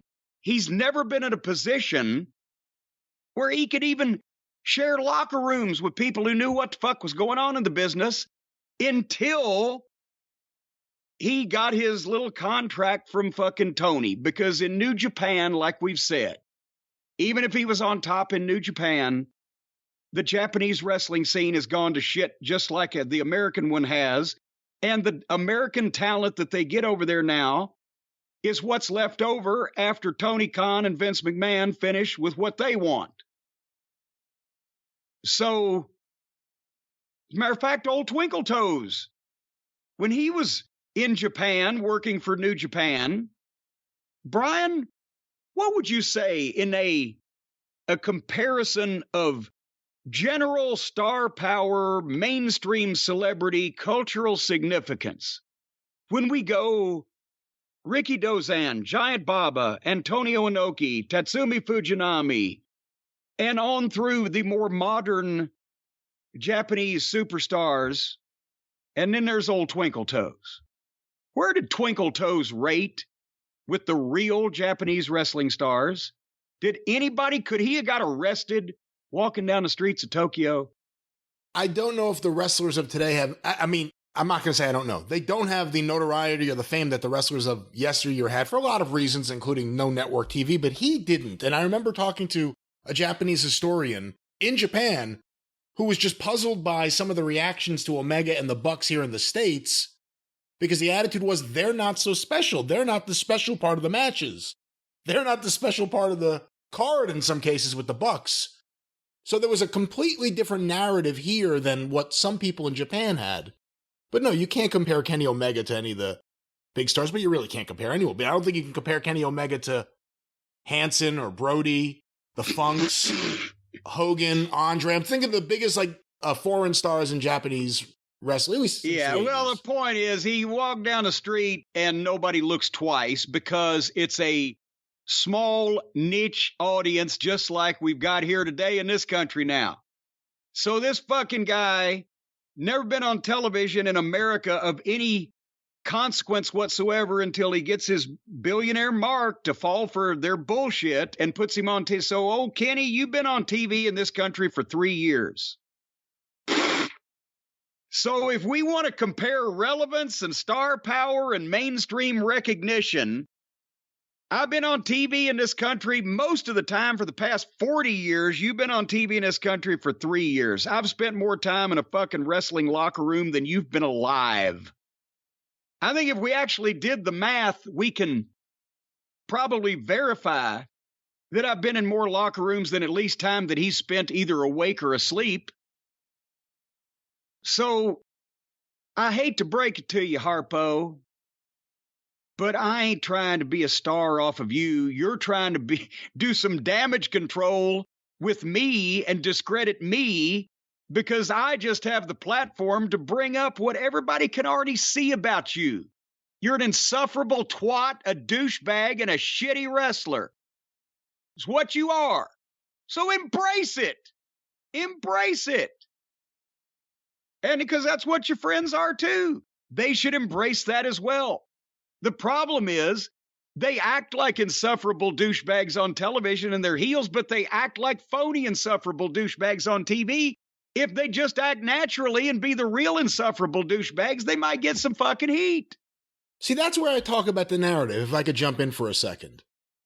Because what happened is you didn't accept the narrative of Omega being the best wrestler ever, having the greatest match ever, and then the greatest series of matches with Okada, and the Young Bucks being the greatest tag team of all time, the greatest tag team currently, the new Midnight Express. You didn't accept all of that. Well, because it's preposterous. A lot of other people didn't either because it's ridiculous to make that statement. It's observably, demonstrably not true. But because you didn't accept it, it became something where we got to do everything we can to destroy this guy's credibility. We got to do everything we can to get people to not listen to him, not like him, whatever it is. And this is part of that. When he says the locker room is scared, let's be honest. A lot of that locker room has nothing to be afraid of. Just do your best. It's the fucking douchebags like Kenny Omega. And this is where people wonder, why does Jim hate him? Is it just because of the stuff in Japan? No. Is it because Kenny's gay? No, it's not that. It's because of the person. And also, but I'm getting conflicting reports on that because I didn't know. I just thought he was just a nerd. But then someone, no, he's not gay. Well, yes, he is gay. Well, sometimes he's gay. Well, I don't give a fuck. I don't care if that's he blows notes. I don't care. That didn't enter into it. He's a shitty wrestler. He made the business look like a joke. He's embarrassed it on numerous occasions. I still don't like his wrestling. And as I said, the more that I hear him talk, the more I realize that if we were locked up in the same room for 5 minutes together, I would want to gouge his fucking eyeballs out. I think he's an insufferable douchebag. And I don't know what his fucking mental status is.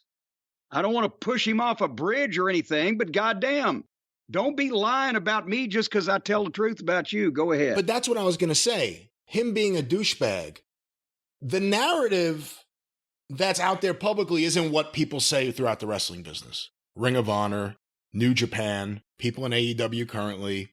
Everybody I've heard just says he's a weirdo. The nicest thing, guy, but man, weirdo. Two different people. I swear to God, the nicest fucking thing they both said, independent of each other, was, he's really nice, but he's the weirdest fucking guy I've ever met in my life. And these are people that like him. He's a weird fucking guy. And if you don't accept the crap he likes, he attacks you the way him and the Bucks accused Jim Cornette of attacking them. If you notice it, that's the hypocrisy of it. We're going to do to you what we accuse you of doing to us, but we're going to be very soft aggressive, not even passive aggressive, soft aggressive about it, and just try to rally people. A lot of that locker room has nothing to be afraid of. You know who has something to be afraid of? That women's division. You're a fucking bad booker. What the fuck's going on there? There's some talent there. The whole division's a mess. That's on you. That's on you, Ty. So really get your shit together. And it's the outside of the ring stuff that I hope we start hearing publicly more what people say, again, Ring of Honor, New Japan, AEW, about what these guys are like behind the scenes. How they're fucking phonies. I'm not talking about in the ring, I'm not putting down wrestlers. Behind the scenes, as human beings, phonies. And there's a lot of wrestlers who like Jim Cornette shows and listen, and there's a lot who don't, who all think that. And you'll hear more about it in the coming years. You guys know I got it all right about Cody. You'll see. Again, I've heard that he gets very emotional, old Twinkle Toes, and just throws hissy fits if somebody doesn't see the greatness in whatever the fuck it is he's doing. But again, Pismo, from me to you, fuck you. I got my brains beat out by fucking Cajuns and goddamn cowboys and everybody in between to try to protect the somewhat credibility of this crazy business. And I'll be goddamn if I let some jack-off like you come prancing in like a fucking video game character and start fucking having matches with blow-up dolls. I know you probably brought it from home because you couldn't get a date on a tombstone. And most of the time, the only sexual partner you have is Four Fingers on Thumb Street. But still, fuck you. And they keep searching for another reason. It can't be all about wrestling. Yes, it is. Well, as I said, it's expanded. I think he's a complete twat in every way. But yeah, it is about wrestling. You disrespectful piece of shit. And the idea that people would say that you would try to engender that opinion that you are the greatest wrestler of all time in a business that's held the Funks and the Steamboats and the Flairs and the blah, blah, blah, blah, blah. Fuck you. And I don't need to do this for money, and my rent's taken care of. Now, I do have several contractors that are dependent on me, but I think I'll make that too. Hey, the SOG does also. The SOG does too, over here. Well, yeah, there you go. But we'll make it. But we're going to do this, Kenny, not for money, but for fun. Because anybody that's taken a massive shit and wiped it all over something that somebody cares about, that person needs to be talked about from time to time, and the general public needs to be reminded what a dipshit they are. And that's a service that we provide free of charge. So there you go. Hey, can I say something to you, though? And I guess now I've blown my opportunity for a personally autographed movie poster of Sissy Boy Slap Fight. Well, you never know. There's always eBay, but I wanted to say something to you. And please listen to me with, I was about to say open heart. Is that the word? No, just with open ears. Open ears. You like barbecue. There's a lot of people that love barbecue. So you're telling me you want me to barbecue Kenny Olivier? That's not what I'm saying. Will you let me finish? Okay, I thought you were leading down that road. Okay, go ahead. But there's so many people throughout the country doing barbecue. Some of them are horrible people. But a lot of people just enjoying their food. Some people do awful things with their food. But most people don't. Most people are good people. My point is... I've heard that those people are called foodophiliacs. My point is, video games are all right. They're not the problem. Don't blame video games for guys like this. No, I'm not. I play video games. They're great games, and you can play them and be normal. You don't have to be fucking human gutter balls. So don't blame the video games. I loved Pong, and what was Tetris was a favorite of mine, play in the back seat of the car. And I don't want wrestling characters to be video game characters. In other words, like I've said before, they made a UFC video game, and they made the video game moves based on the fights. But now in wrestling, the wrestlers are taking moves from video games and making them wrestling moves. It's become video games are more important to the goddamn wrestlers than the profession that they're in. They've mistaken their hobby for their livelihood. And in the process, they've mucked up the whole goddamn thing because, as I mentioned, nobody sells in a video game unless you press the right button. But in a fucking real altercation, if somebody hits you hard enough in the face, you're going down and not getting back up. Or there's going to be some blood spurting from somewhere. But that doesn't happen in video games unless they hit the right button. So now it doesn't happen in the wrestling matches either. Unless they really can't get back up. And here's Twat Boy over there, just having had everything from asshole to appetite operated on, surgically fixed, and he thinks he's a great worker. Fuck, he's not even 40. He can't wrestle at the same level again, may never wrestle again. Hopefully, we can always keep our fingers crossed. And he's torn his fucking body up, and this is a great worker? Fuck. I believe and something you said a minute ago, Brian. So you really believe that old Twinkle Toes and the Young Bucks for the past 5 years or so have been actively trying to discredit me and to keep people from listening to me and to ruin my reputation. That's what you believe? I think it has been a concerted effort on their part to put out false narratives about you and try to do everything they can to stop you and your growing influence. And again, goddamn, if that's the case, I need to send them a check. Because if they've been working that hard for the past 5 years and everything that we have done has continued to go up and up and up, well, these are the best partners that money could buy. I need to send them a healthy check to keep trying to discredit me because apparently nobody believes anything that they say because they have failed spectacularly. For the record, that check's going to come out of your share. Just want to make sure I put that out there. All right. Well, I'm going to sign it Peter Rabbit, so it's not like going to go too far. Well, listen, we've talked about this for a while. I'm going to save it for the drive-thru. But one wrestler apparently, you never know. You never know if it's a work or not, but apparently came out and did say some public comments about Kenny Omega, and that's Will Ospreay, a guy that a lot of people consider the best wrestler in the world, which probably bothers Kenny Omega. So we can save it for the drive-thru if you want, or we can do it here. It's up to you. Well, let's save it there because I'm tired of Twinkle Toes. And on the drive-thru this week also, we've got a special talk with the legal side of wrestling with Stephen P. New. That'll be on the drive-thru. And we'll talk about Ostrich because I just got a chance to read some of his comments. And I don't know whether they're working. It doesn't seem like they're working or that Ostrich is working about Harpo because he's not that good a worker. He sounds like he really dislikes the guy, and I believe that. But, you never know with these people. But let me give a little tease right before we go to Raycon. Let me give a little tease of what's coming up on the drive-thru. Here's a quote from Will Ospreay that I probably have to bleep on YouTube. The worst thing is people are going to listen and be like, they're building to something. We're not building up to anything. He's a cunt. I will slap that boy and remind him, you're a fucking 40-year-old man and you're fucking fragile. Do you really want to get with me? I will end you. So there was plenty of love in the air between Ostrich and Harpo.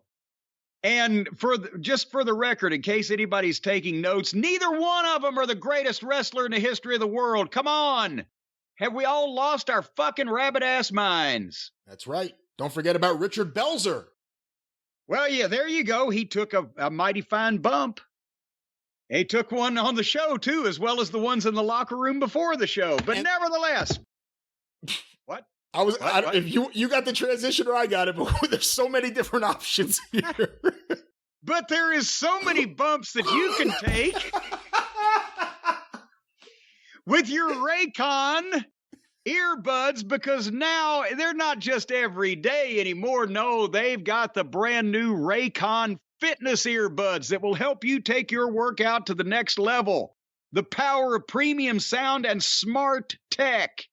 And everybody knows this tech these days is a lot smarter than we are, so you'll learn something every time you stick the Raycon fitness earbuds in your ear and you listen to the smart stuff that they're talking about. You learn something, and you believe everything that the control voice tells you. As a matter of fact, some of the Raycon fitness earbuds come with a special built-in soundtrack that will speak to you whether you're asleep or working out or whatever, and teach you how to modify your behavior. And teach you things like, at the sound of the 12 o'clock whistle every day, you will withdraw several $1,000s from your bank account and mail it to P.O. Box 742. Stop. Stuff like that. And it not works. Stuff like you that. Listen to this stuff over and over, and you learn things, and you assimilate information in your head. And there's also been, late tonight, you will meet a truck at the corner of 5th and Main. Okay, will you take you to where the pods are being dropped off. All right. And then you go and you see the big bean pods. Anyway, the Raycon fitness earbuds, they deliver maximum comfort, stability, and the most secure fit on the market. We've talked about the problem when you're working out with earbuds. You get ear sweat in your ears. You get ear gangrene. Sometimes people have to have their ears amputated. And that's why you see people walking down the street all the time, either with a hat drawn down over their head or those new big, bulky headphones that they have to wear to cover up for the fact they have no ears. That way you can't tell. With the Raycons, there's no problem because there is a special ear sweat eradicator that keeps you from getting the ear rot that leads to ear gangrene. And the new ear stabilizer attachments create 3 layers of earbud personalization. And so you can actually personalize these earbuds. You can put a name on them. You can call them Joe or Tom or Tits, whatever the case. They offer unbeatable battery life, 9 hours of playtime and 52 hours of battery total. The bad thing is you're working out. After 9 hours, you're going to have a fucking stroke. But you're not allowed to stop your workout until these batteries run down, and that could be up to 52 hours. But the customers love them. They've gotten over 37,000 5-star reviews. How could that be? These are new. I guess Raycon in history, yes. In history, yes. They wouldn't lie. No. With Raycon, you get top-of-the-line earbud functionality and high-quality sound at half the price of the other premium audio brands. And right now, if you go to buyraycon, BUYRAYCON, buyraycon.com/JCE, you can get the Raycon fitness earbuds for $20 off. And to make the deal sweeter, listen up. Extra information. You may need to jot this down. Get your pen and paper. My listeners are going to get an extra 15% off with the code JCE15, but that's a limited time offer. So I know I've hit you with a lot of information, folks. Once again, go to your bank accounts, withdraw a large amount of cash, send it to Cornette's Collectibles. Stop. Don't even joke about that. It can cause all sorts of trouble. Stop it. Sorry. No, this information is Soupy. You go to buyraycon.com/JCE and you get $20 off the fitness earbuds. And if you use the code JCE15, you get an extra 15% off. And again, they can't do this all day. So good Lord and heavens almighty, jump on this now, because I think with the $20 off and the 15% with the code JCE15 at buyraycon.com/JCE, they're gonna send you earbuds and a small check. They're going to owe you money for taking these earbuds. I can't really do the math off the top of my head, but I think you'll come out ahead on this deal. So anyway, your workouts are going to be great. You can also, and as a matter of fact, you can have sex while listening to the fitness earbuds. Any kind of cardio works. So, and especially if you're not enamored of your partner, put something in there that will get you in the mood, and she'll think that You're just happy with her. Well, hold on. No one needs your sex advice, but let's just stress you could use these earbuds even when you're not doing fitness activities. Well, you can. You can do anything you want to do. But stay off of your blue suede shoes. But why would you want to get fitness earbuds and then not either work out or fuck?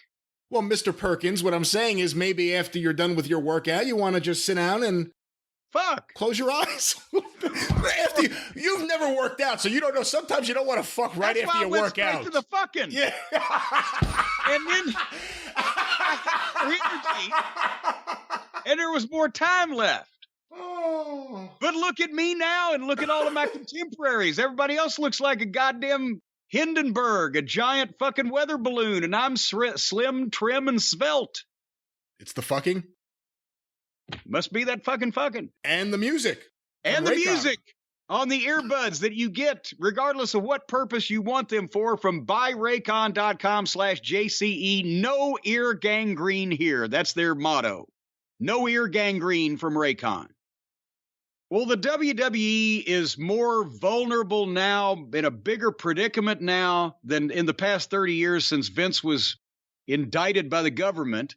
And so let's see what the opposition in this vulnerable time for the industry leader is putting on television to counter this and to make waves and to take over the wrestling business while Vince is hanging by his fingertips from the edge of the precipice, right? Let's see what they decide to put on television this past Wednesday night on their flagship national cable television program to strike while the iron is hot, take over the wrestling business, and make a big name for themselves. You want to? Do I want to what? Do you want to look at this show, the AEW program? Yeah, I think maybe you left off the first part of the question because I don't even know where that came from. I said, do you want to look at what the opposition is putting on while the big boy is vulnerable? Isn't it funny the big boy's getting in trouble for all these big boy things, and a week ago everyone was losing their mind over Tony hugging people? Yeah. But yes, let's talk about Dynamite. Hey, yeah, Tony at least hugs out in the open where everybody can see it and take a picture of it. Vince hugs behind boardroom doors. But let me ask you a question, Brian. Do you remember the last couple of weeks we've talked about AEW television? I usually try to put it out of my mind pretty immediately after it happens, but who have we not mentioned on the reviews of the program over the past at least 2 weeks? Who have we not mentioned who's been on the show? No, who have we not mentioned that is affiliated, is in the AEW universe that we have not even mentioned or talked about in the last couple of shows? CM Punk? No. MJF. The only thing we've said is, yeah, we miss MJF, but about, what was it? I've lost track of the number of weeks since the "Fire Me, you fucking Mark" promo. But we said the week after that, well, let's see what the next step is. Let's see, how can he show back up and they still maintain the look of a shoot? It's legitimate, but he's the hottest talking topic in wrestling now, and everybody's going crazy over this, and they got to keep the momentum. They don't want to wait too long. It's had to have been a month, nothing, no comment on him. He doesn't show up and buy a ticket and sit in the crowd with his blackberry scarf on, or is it blueberry? Which scarf does he have? Burberry. Well, one of those. He's a vegetarian, MJF, and also he loves fruit. What? So he's got all the fruits and the vegetables there. The blueberry scarf, the blackberry scarf, the Burberry scarf. He's got scarves for all occasion. Point is, they're losing it. They're losing the momentum. They've lost the momentum, and they're losing the buzz. And what the fuck? And somebody needs, and Punk's hurt. MJF is, we know he was pissed off. We know what happened. We know there was elements of works and shoots, but something better happen for the good of that program, because Punk can't come back and save it. He's injured. MJF, Christian's doing the best he can, but he's only one man, Captain. They need to get MJF moving back into the fucking starting lineup, because this thing is getting dreary, and this is exactly the point. Vince, the whole family's on vacation, the doors and windows are wide open, and the neighbors have turned their backs. Now is the time to assault Titan Tower. But instead, they're assaulting our sensibilities with their television program. They were in Rochester, New York this past Wednesday night. Do you know why Rochester stands out to me, Brian Last? Gorilla Monsoon. No. Rochester, New York is the very first place I ever had a chicken wing.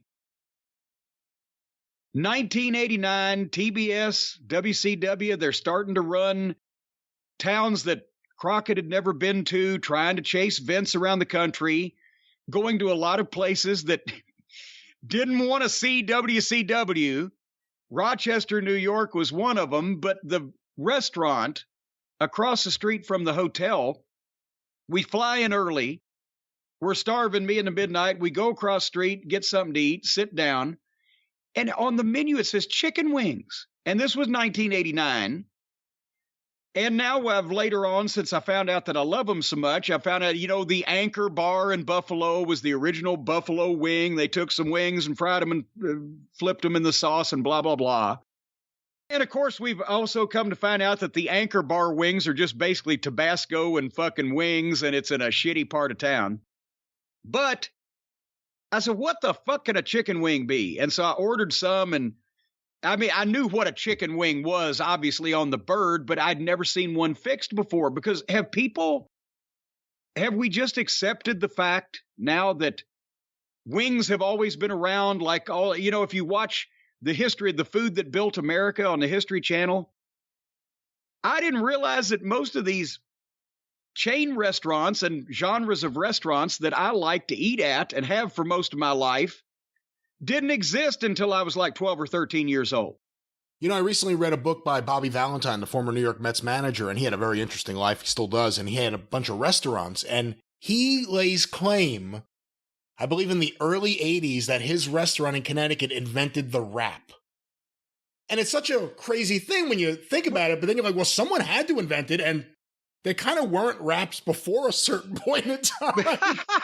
And it's weird when you think like my kids are going to grow up and their entire life there's going to be wraps. They're going to know what those are. And at some point in my life, they were invented. That's exactly correct. And they used to throw the chicken wings away. And now they're the highest priced piece of the chicken. Anyway, so that was Rochester, New York to me. And that'll be more interesting, that story, than the recount of the television program. On this topic, I'm not a big wings guy. What am I missing? What do I not get? Well, okay, you can't. The people who make wings, like especially the pizza places that make wings in the pizza oven, which is not the way you do it. They're chewy. They're not, the skin isn't crisp, or they're not meaty. You got a wide variety of wings out there, but you get the fat ones and they're deep fried. So the skin's crispy, but yet the inside is succulent and moist. And then you don't dump the sauce all over them and just make them swim in it, but you put the sauce on and you flip them in the bowl and you spin them. As a matter of fact, that's what makes, I think, the Quaker Steak and Lube wings so good, is they have like a raffle thing that they spin the wing in, and it gets all covered with the sauce. And then you got the garlic parm, or you got the spicy garlic, or you got the, your levels of hot or medium or mild, or you can go all kinds of ways. You can go Asian. What do you do?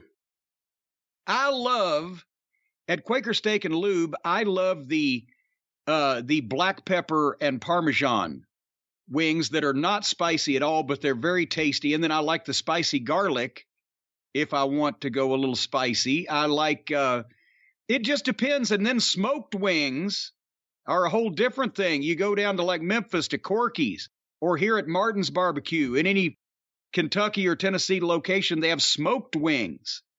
And those with a little Memphis dry rub on those instead of any sauce at all, I'm just telling you. Well, you're talking about all these places that you like and their wings. So if Rochester was the first time in the NWA that you saw wings, when was the second time? Did it start popping up everywhere quickly on the menu? Actually, well, then I noticed at Chili's, because Chili's, I think, just started as a chain in the early 80s. I didn't realize there was one in Charlotte. It was the first time I ever saw one, and I didn't realize they were all over the country, but they started coming out with a wing. And even though it's still Chili's, they're not necessarily, award-winning wings. Hey, come on, 2-for-1 drinks. Well, the drinks are different than the wings. Chickens don't drink very much. I know, but a few of those 2-for-1 drinks and the wings taste a lot better than they would have otherwise. Well, and you ought to see when they do drink too much, those drunk cluckers, they cause a mess.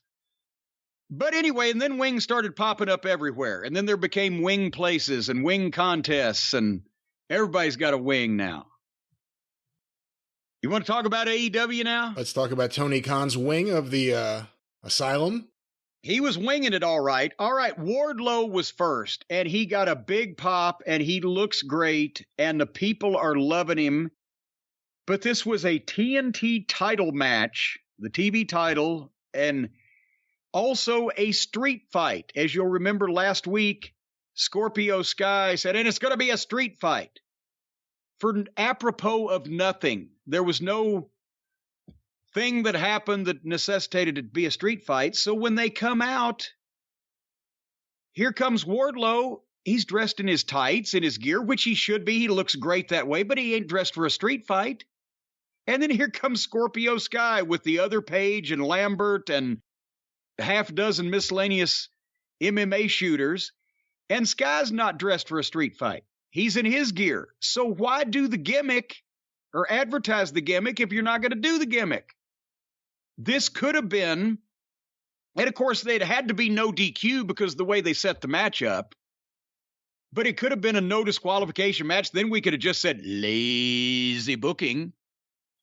But they advertised a street fight, and then there were not only, and here's the thing again, every match on AEW television, people are fucking using furniture, chairs and tables, kendo sticks, barbed wire, broken glass, thumbtacks, flaming skewers and shish kebabs, whatever the case.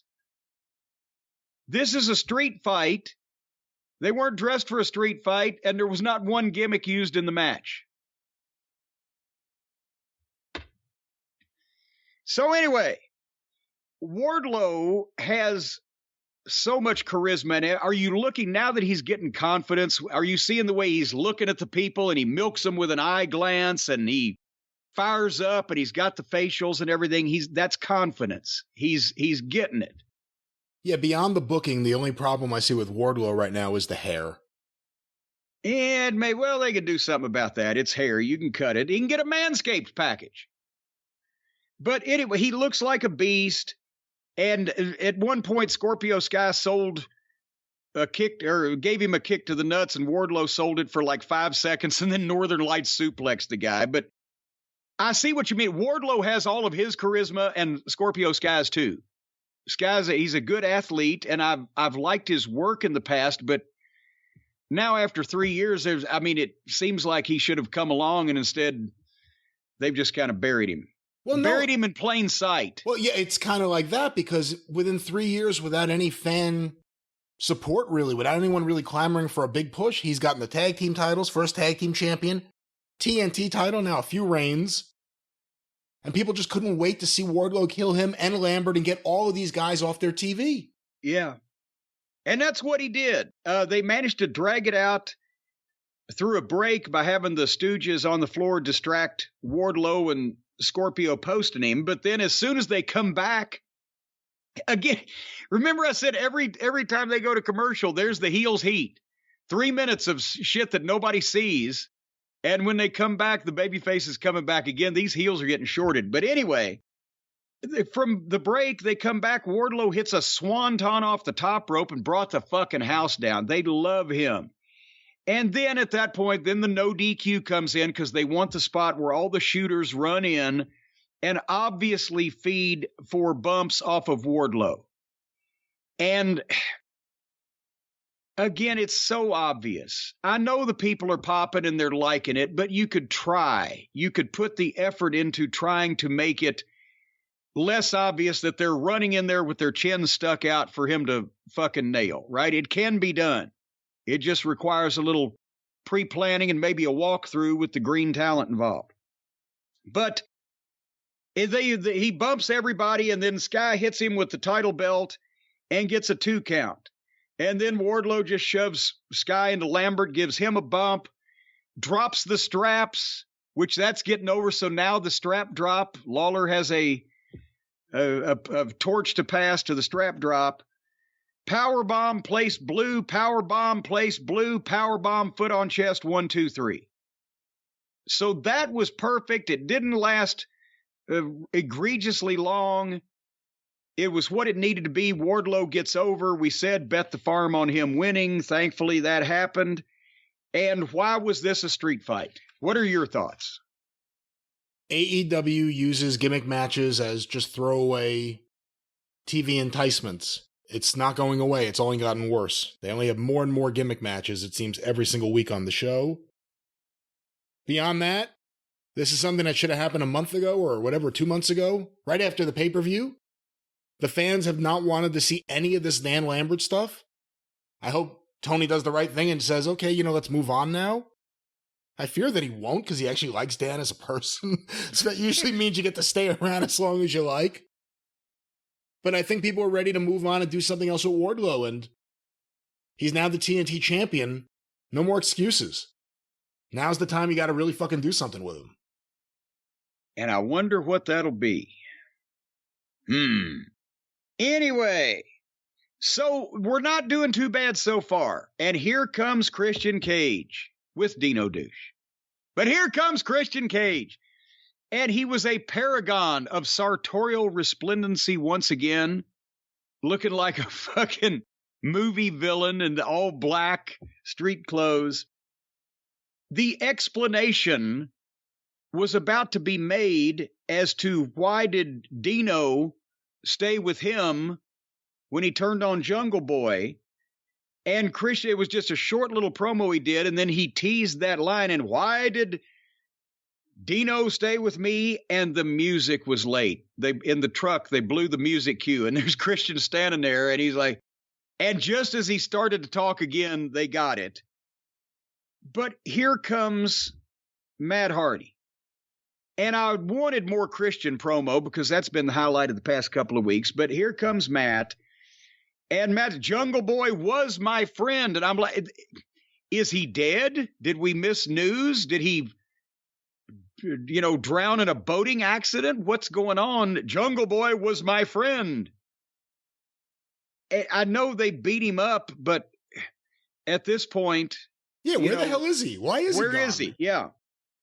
So Hardy was defending Jungle Boy and saying that he regrets when he cheated people like Private Party and this guy and that guy. So basically the babyface comes out to take up for Jungle Boy and talks about how bad he feels that he did the same thing that the heel is doing to a bunch of more people. But they needed a reason to have this promo. And then at least Christian gets to come back with basically, you make your brother sound like the sober one, and big oohs and an asshole chant. And they tried to joust back and forth. And let's face it, because of Matt had no leg to stand on with any of this, Christian is just blowing everybody away verbally, and he did here too. And said Hardy was an embarrassment to his family. And then Dino headbutts Matt, and they go to the floor, and they chokeslam Matt Hardy through a table. So this wasn't a bad segment because Christian was in it, but I would have liked to have heard him speak a little longer. And, boy, it's a horrible thing that they did to Matt Hardy, chokeslamming him through a table like they've done to at least a dozen people in the last 2 months. So therefore, why do we remember this? This is number 12. Let's mark that one down, boys. That's the one we need to remember, the 12th one. Or was it 13? I can't remember. It's just another thing they do. What'd you think? I've liked Christian Cage's heel run so far. The only thing I'm afraid of is if it always becomes I'm going to say something shocking, then to me it's almost like, yeah, I used to be another guy, and then MJF left, so I'm now stealing his gimmick. Just be evil and be a heel. You don't always have to say the shocking thing, but hopefully it doesn't become a permanent thing. But I've liked it so far. Him and Matt will be happy. They'll get to do something together. I think that's is that the best use of what can Christian Cage teach Matt Hardy working with him? I think whether it's Matt Hardy or someone else, I actually think in the long run, in the short run, in terms of good TV, in terms of good wrestling TV, if you just had Christian Cage come out there every week for a month, cut a promo, and have Luchasaurus kill someone in 30 seconds, it would be a lot more effective to getting somewhere. And I'm assuming that's the Jungle Boy return than, a mini feud with Matt Hardy who needs to do something because his brother's out of action. Yeah, and again, I said, what can Christian... Because I'm thinking Christian Cage getting a few wins over a few of the young folks on the roster that ain't going to hurt them because he's a star and he could teach them something. But conversely, if it's going to be Matt Hardy working with Dino Douche, do you think Dino Douche is teachable? Can Matt teach him? Is Matt too far gone these days with the teleportation and the ice machine bat pole to the bat cave or whatever, and his physical condition? He could probably teach some kind of timing and or patience and or basics to old Dino. If in the old days, can he do it now? And will Dino listen? Is Dino teachable? It seems like if he was trainable, coachable, teachable, or it was possible for him to learn, we'd be seeing a different dinosaur because he's been doing this now, almost 10 years. And this is the first time we've seen him as a heel, so I'm going to give him a little bit of a leeway here. We only saw, one match where he took a little while to beat up the very scared Serpentico. But if you switch heel, that doesn't automatically raise your IQ points 50 notches. No, but the biggest thing about him is not his athleticism. It's that he's an idiot that doesn't understand how a big guy ought to work, and he tries to do all these stupid flips and kicks that he can't do, or that looks like a fucking flying bus instead of being a monster. And you take that away from him if you give him firmly. If Tony says, listen, 30 seconds, that's it. That's all you need. Go kill that guy in 30 seconds. He can't do all that stuff. When you give these guys time, they try to fill up the time with every flip they've ever done. Well, speaking of giving people some time, guess who was back? The Butcher and the Baker and the Bunny. We got them all three in the same place at the same time, and they were against Keith Lee and Old Swerve. Well, it was their hometown, I believe, right? Aren't they from up there? Yeah, from up there? The home of the Wings? Yeah, whatever. So it was a tag match, and Lee and Swerve won, as they should. And I've long since tired of looking at the Butcher and the Baker and the Candlestick Maker, but I skipped to the finish because the match wasn't important. Here comes Hobbs and Starks.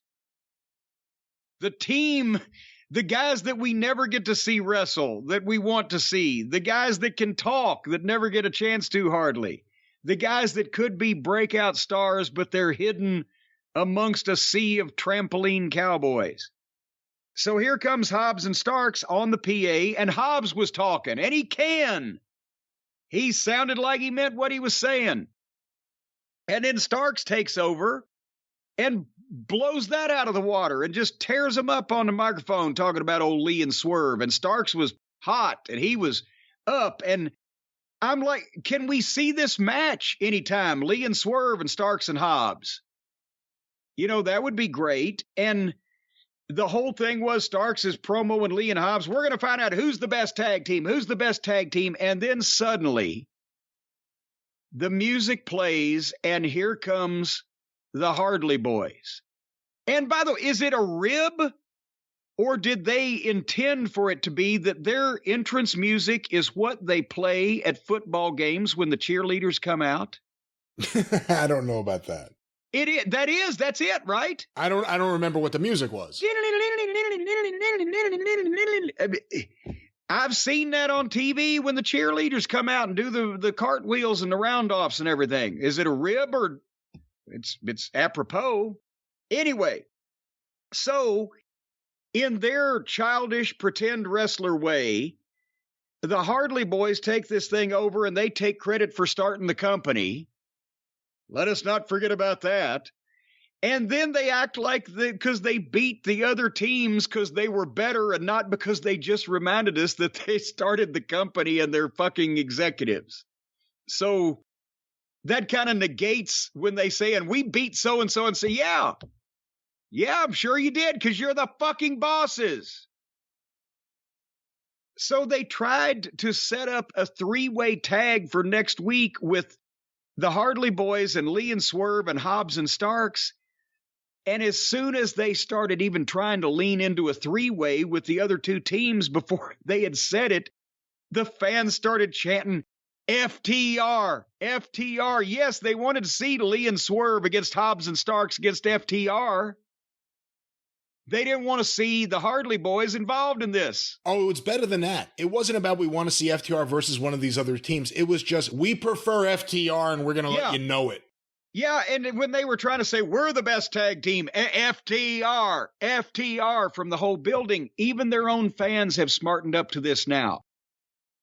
Smarmy, smug, little grinny pricks that don't look like they get whipped cream with an outboard motor, that are constantly trying to fucking get their friends' jobs and hold down or suppress the quality talent in the company because they don't like to get showed up. And now the fans in their own building are hooting them out of the building, chanting for a team that they don't want in this 3-way tag team match. So next week, it's the Hardys against Starks and Hobbs against Swerve and Lee. And if there was any sense involved in this booking, then the only team that would not be in the running or in contention or in consideration to win that match would be the Hardy Boys. I would put Starks and Hobbs over, but Swerve and Lee would make sense as well. But let's see who wins it. Probably the only team that shouldn't. That's what I'm betting on. Based on the way it's been booked and based on Tony's previous booking, I would actually think Keith Lee and Swerve would win the match and the belts, right? It's a tag title match. The only thing that makes me not think that is just everyone's assuming the buildup is right now towards FTR and the Young Bucks eventually meeting for all the belts. It wouldn't be a wise move to take the belts off the Bucks before then, would it? Well, no, it would not. But that's not going to be the move to begin with. Because I guarantee you that the next FTR and Bucks match will be the Bucks winning all the belts and the rubber match, the 2 out of 3. Not the team that the company's most ardent fans are chanting for in the arenas at the top of their lungs, but the EVPs that actually go home and cry and pout and complain if people don't call them the best tag team in the world. They're going to have to prove it. And since they have the power to tell the other teams that they will play along, I believe that's what will happen. If they have that match, the third match at 1-1, the Bucks will win the rubber match and they'll win all the belts so that they can say, look, we are the greatest tag team in the history of wrestling. We got all the belts from all of these companies that don't do any big business anymore. Well, hold on. Let me ask you something, though. Thinking about where we are today and knowing that Tony Khan is someone that looks at data. He looks at what merch sales are. He looks at who moves the ratings.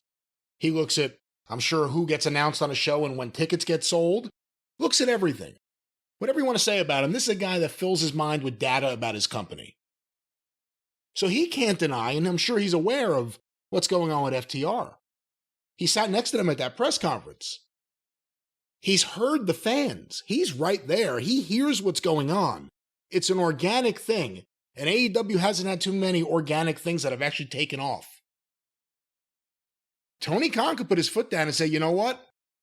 Letting the Bucks win that match with FTR, the third match for all the belts, would be the worst thing I could do and the wrong thing I could do for my company and my fans. Even if these guys expect that for one reason or another. Tony Khan could do that, and I'm not going to discount that he could because I think he's smart enough to see what's happening. Well, he could, but you know what means more to Tony Khan than statistics and data? What's that? Playmates. His friends.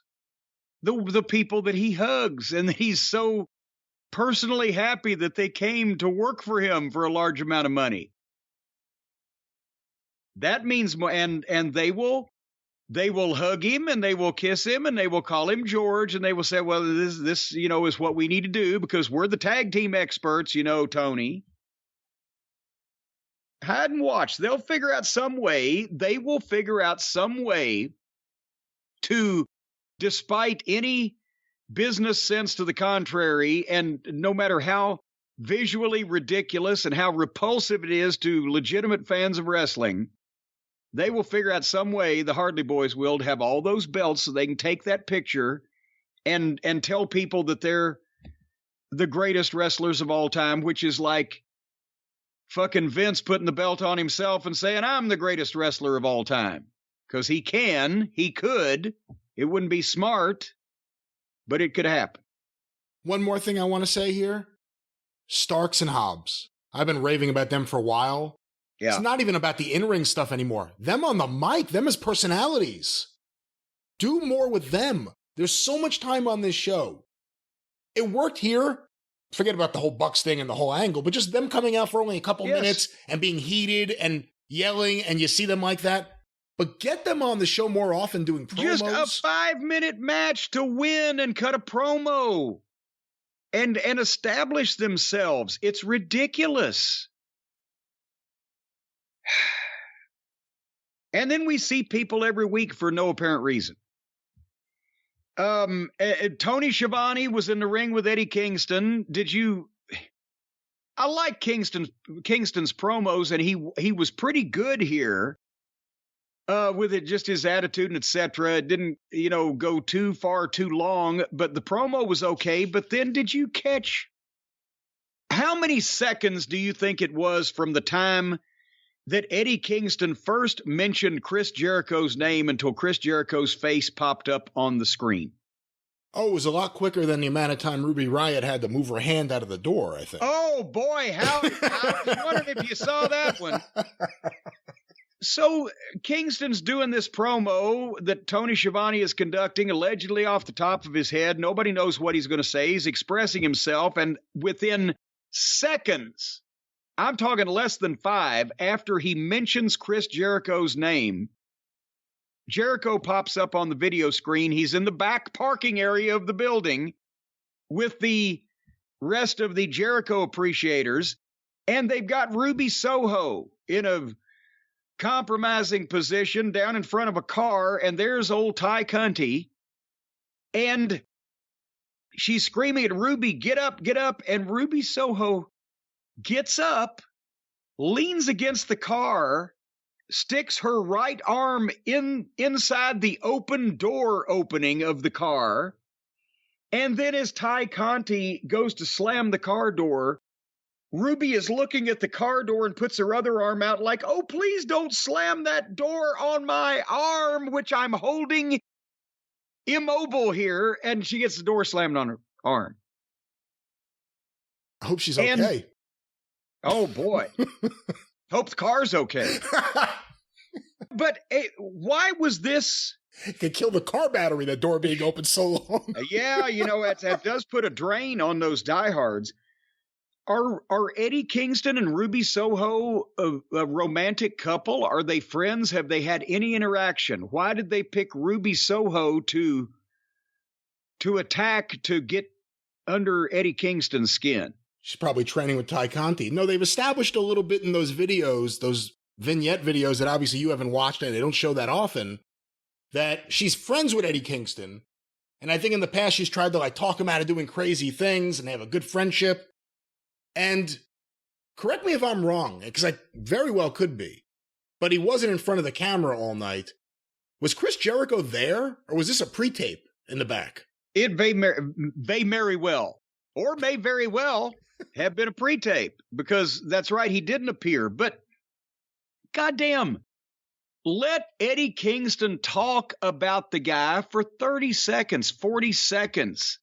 And then if he pops up on the screen, then it's not just so obvious that the director was waiting to patch that video in until the first mention of Chris Jericho's name. It just comes off phony. They couldn't even play the music cue that was worked out ahead of time that quick in the first segment. There's not an angle you could do with Eddie Kingston that would be as effective as him having 3 minutes or 2 minutes or 1 minute to go out there and just explain why he doesn't like Chris Jericho and what he's going to do to him.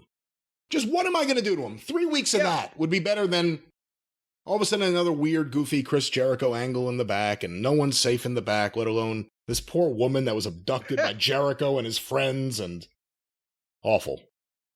All right, well, we're going to pick up speed because things started going downhill rapidly at this point. And, of course, they're in Rochester, New York. Here comes the Dork Order with -1. I'm not knocking this kid. It's Brody Lee's hometown. I understand what they're trying to do. Give the kid a thrill. The fans want to see something, but the Dork Order needs to have been replaced, eliminated a long time ago, broken down into its parts, and if anybody in the group was salvageable, shave their head, take a mask off, put a mask on, give them some other different kind of look, get the stench off of them, go from there. But the fucking Dork Order, and with the kid, a child, it's so amateur. Again, I said when my dad died, the publisher of the Courier-Journal did not invite me to the fucking executive board meetings. When an NBA player passes away, do they let his children play in a regular season game?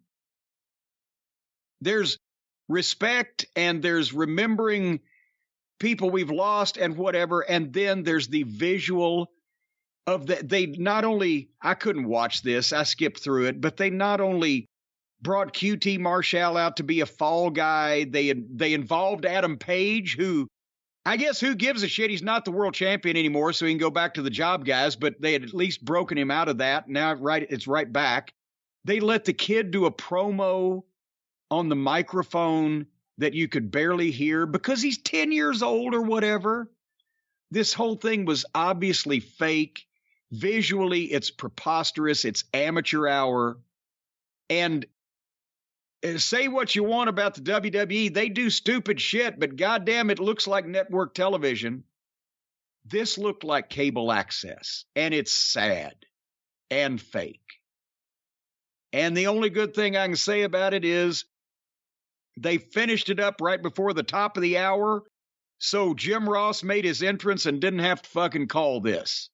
Because he was in a good mood, and if he'd have seen this, I'm afraid that would have changed. My favorite part was the Dark Order coming out and the one guy getting on the mic and saying, "We're here to stay." And then you start counting like, well, several of you aren't. Yeah. There's a few of you that have vanished actually in the last few weeks. It's awkward to even talk about, but it's not comfortable to watch that on a wrestling show and, do whatever you want in the building, continue to honor Brody Lee and having his son involved in one way or another. But it does, I think, make viewers at home sometimes feel a little awkward to watch a kid participating. They just turned the show over to a kid, really. That's all it was. Yeah. And so many things. One of the things that Uncle Dave's been saying for 30 years that I do agree with, and the thing that a lot of people have said, he's not a savant either. This is a lot of people have observed this, is that generally over the last 40 years since Vince started his expansion and whatever the case, or even beforehand with promotional wars of any kind, generally the people pick the program, the show, the promotion, the entity that looks more major league rather than even the one that has the best content.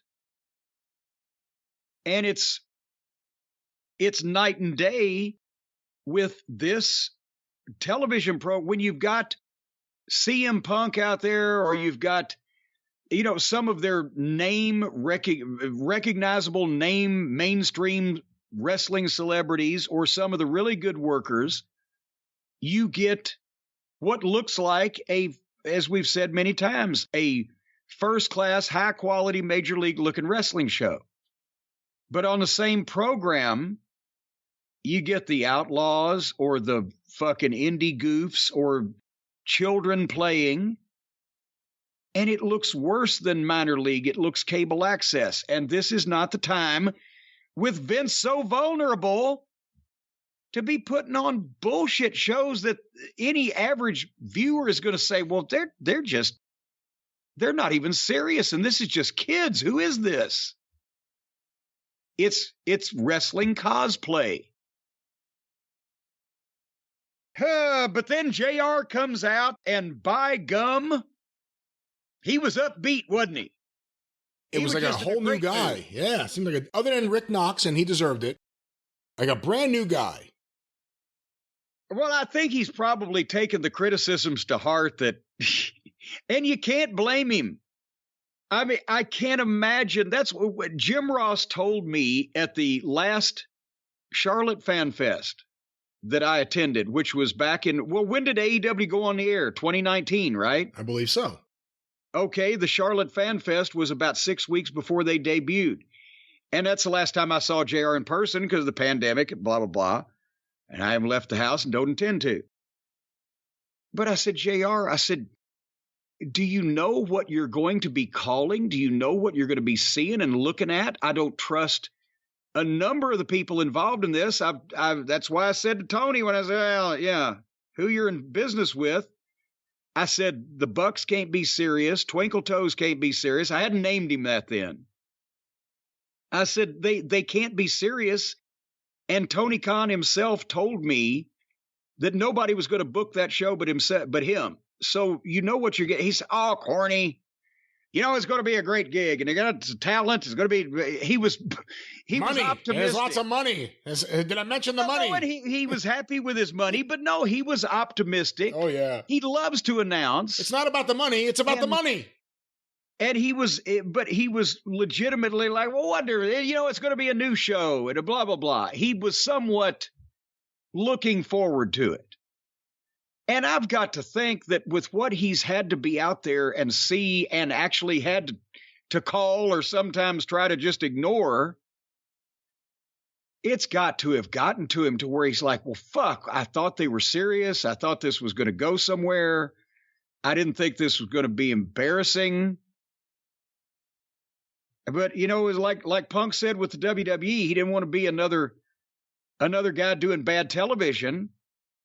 He got on here and was doing good television, but the television in the other segments outside his control is still bad TV. And now poor JR, the announcer has no control over how good or bad the show is. They just have to sit there and call what they see. And that's why I, realize there's almost no way to avoid as an announcer getting some on you. You're going to see something that you're going to have to be professional and try not to pick apart.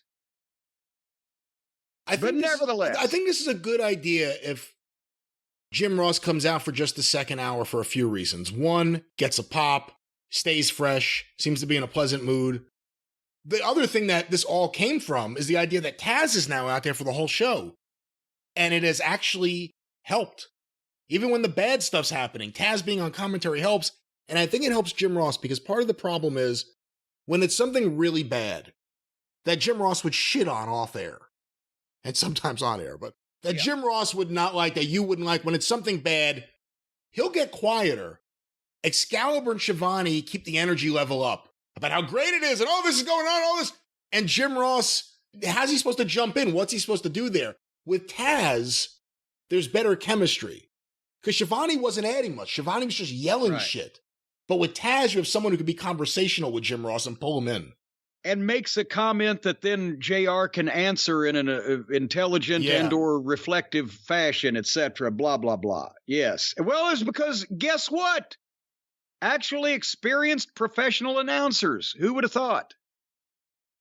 Taz has a bunch of experience. I think JR's done this a time or two. Tony took 20 years off. He's just happy to be there. But he's fine as the interviewer. I mean, that's what we've always said. That's the perfect role for him. I mean, when you think of TBS Wrestling, do you think of Shivani's commentary with David Crockett or him standing there with the microphone? Yeah. And actually, Tony's not a good interviewer anymore because you can't be a good interviewer because most of the people won't even let the interviewer still hold the microphone for him. So, all right, let's move ahead. The next match, Penthouse accompanied by Felix and Alex, came out from behind his tombstone and went to the ring, and here comes the debut of Rush. But they were calling him Roosh. But it's spelled R-U-S-H. So, and he came out with Andre Olio. It's one of those guys you read his name in the Observer for years, and you think it's Russian. Yeah. Oh, Roosh? Yeah. Oh. And then Roosh. And I don't know how he managed to talk anybody into calling him Roosh on American television. But he came out wearing a bull mask with horns and stripper pants. See, he's going to fit right in. And it's Penthouse versus Roosh. So I said, okay, I've never seen Roosh. I don't think. So I'm going to give this a second.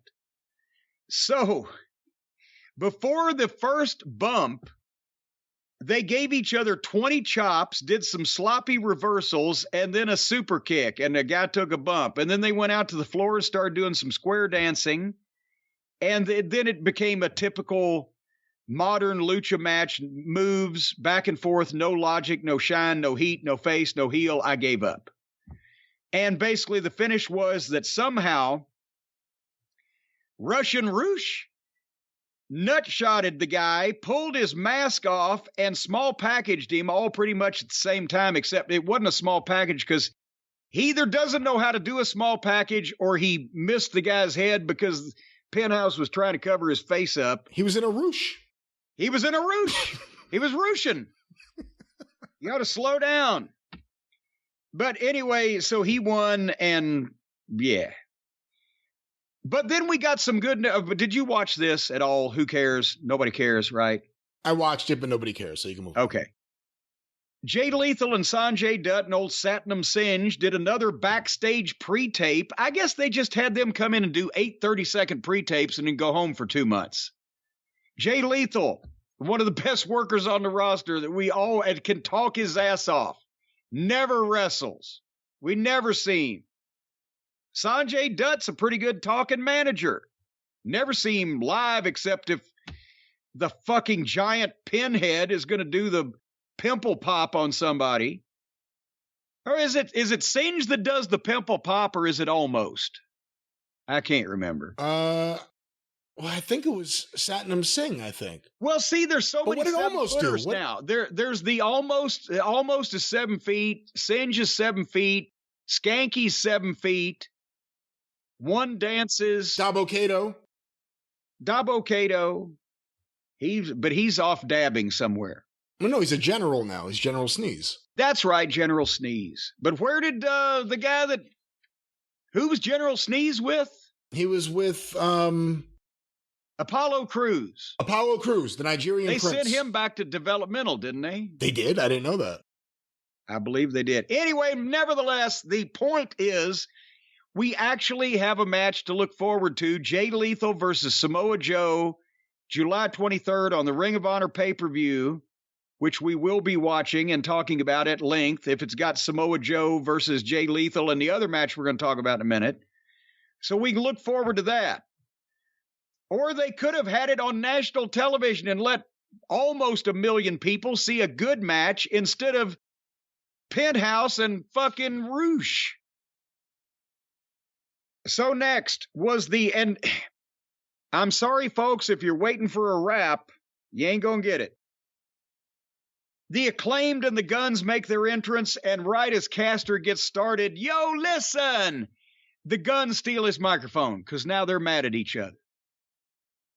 And we had a match where the Acclaimed and the Guns were in an 8-man tag against Fago del Sol. Leon Ruffin showed up. The world's thinnest man. And his name is Ruffin. His name was Leon Ruffin. You used to call him Leon Ruffin because you said, oh, he must be like David Ruffin. And his name is Leon Ruffin. Look at that. Well, there you go. See? Who says I'm fucking wrong about anything ever? And Bear Country. And so Bowens is back wrestling. They got absolutely nothing out of him being in a wheelchair all that time. He gets up out of the wheelchair and shows he can walk and then fucks his team up and they lose and now he's wrestling the next week. So they did that for absolutely fucking nothing. And now the wheelchair's ruined. Fucking idiots. So they have a 2-minute match. Caster goes up to the top rope. Colton Gunn tagged Max Caster's foot while Caster was standing on the top rope. I don't blame him. I blame the referee. Well, but I blame all of them. I blame the company and I blame the agent, whoever produced that fucking fiasco, because they had obviously told the announcers the finish, that Colton is going to force a tag to Caster and steal his victory. But they didn't tell him exactly how, so when they saw it, Taz had to say, well, that looked like a tag, and Jim Ross actually had to say, well, that looks like a tag to me, because elsewise the finish would have been inexplicable. So people that knew that it wasn't a tag, that it had no business being a tag because they knew that was the finish and they weren't going to stop and do it right, had to call it that way and look stupid to make the people understand it.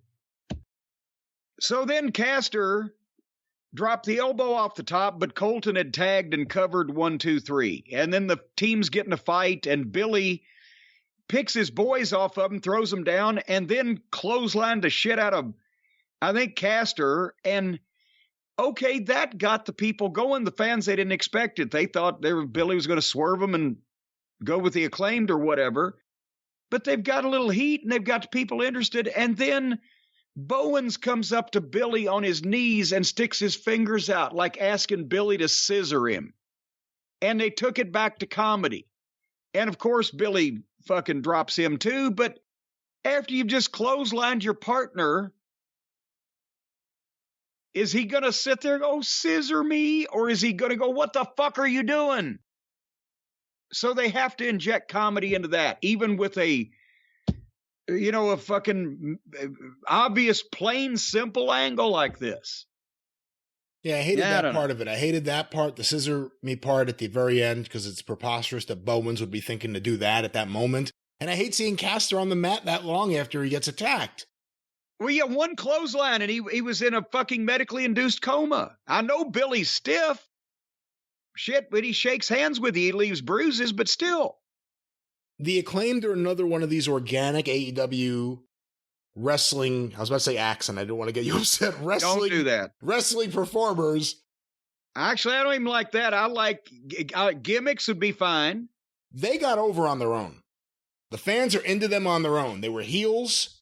They were so good at that now fans had to start cheering them because they're so clever you can't boo them. I just hope these are two guys that I also think about, Bowens and Caster. If they can stay healthy, don't mess them up. I know they don't do all the flips, but because of their personality and how over they are, they have as much potential as any tag team in that division right now. And I'd rather them not do the flips and stuff. I'd rather them work with FTR. I'd rather them work with Billy Gunn and his kids. Those matches will be better. And I think the Acclaimed, again, an organic AEW troupe that people have taken to and we've come to enjoy. I have. I hope they really do so. And the Guns are great. You've convinced me of that. And the more I've seen them, they're great. And I didn't know what Billy Gunn was going to do. And Billy Gunn seems into this too. So we'll see where they go. But it could have been done quicker. Yeah, it could have got there quicker. Well, speaking of quicker, we're going to save some time here. The next match was Thunder Rosa and Tony Storm, the team of Thunderstorm, going against Nyla Rose and Marina Shafir, the team of We Suck. And I skipped over that. Rick Knox, again, the referee, he is so pale, he's translucent. He looks like one of the fucking mysterious heels from Buffy the Vampire Slayer. You could read a newspaper through his fucking skin. How can he be healthy? I can see his fucking veins shooting blood, such as it is, to various parts of his body. He's so pale and thin and corpse-like. I heard he was just honored. By what? By who? By Pro Wrestling Guerrilla, celebrating their, I think, 19-year anniversary. He's been there since the very beginning. Of course, Excalibur, one of the founders of the company, along with his buddy Joey Ryan. And Rick Knox, there from the very beginning. And they wanted to honor him for one of the worst bodies of work we've ever seen from a referee, I guess we could say, on the indies and on the major stage. Ever. Yeah, I think ever takes it into account. Jim Ross made some comment about him, though. Do you know what it was? Because I skipped the match, too. And I think this is part of the problem with one day people are going to have to come to terms with the idea that maybe people don't want a women's division. But Jim Ross made some comment about Rick Knox. Did you see that? I honestly, I skipped this, so I would have loved to have heard it. That would have made the match worth watching.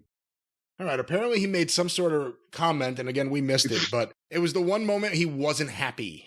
An hour or two. Well, how can you be? How can you be with that? But anyway, yeah, Rick Knox. Well, I thought you meant he was honored by like the Red Cross for setting a record for giving the most blood all at the same time. Anyway, they did some more bullshit backstage, and then a pre-tape with FTR. Of course, all the people that you want to see on this program will be in 30-second pre-tapes. They won't actually be out there live for a while. But they've challenged the Briscoes to a rematch on July 23rd at the Ring of Honor pay-per-view. Yes, can I buy the thing now? I've got to check my cable guide. I know it's 2 weeks away. I'll buy it now if it's available. Can we get some Briscoes promos and footage on this fucking program? No. If they can't be there live, they can certainly show fucking highlights and have comments on tape. This Ring of Honor pay-per-view has had the most interesting build of any pay-per-view ever. It's just 30-second promos that appear randomly throughout Dynamite. You have to find them, and then you get to hear Jay Lethal challenge someone or FTR challenge someone. They had all the matches that we want to see on this pay-per-view, but for the average person that might flip by and say, well, I'll watch the wrestling and see if it's anywhere like it was when I used to like it. They're going to go, well, wait a minute. I thought this was all elite wrestling. What's Ring of Honor? Why they're two company? We don't understand all these belts. What's New Japan? Where's AAA?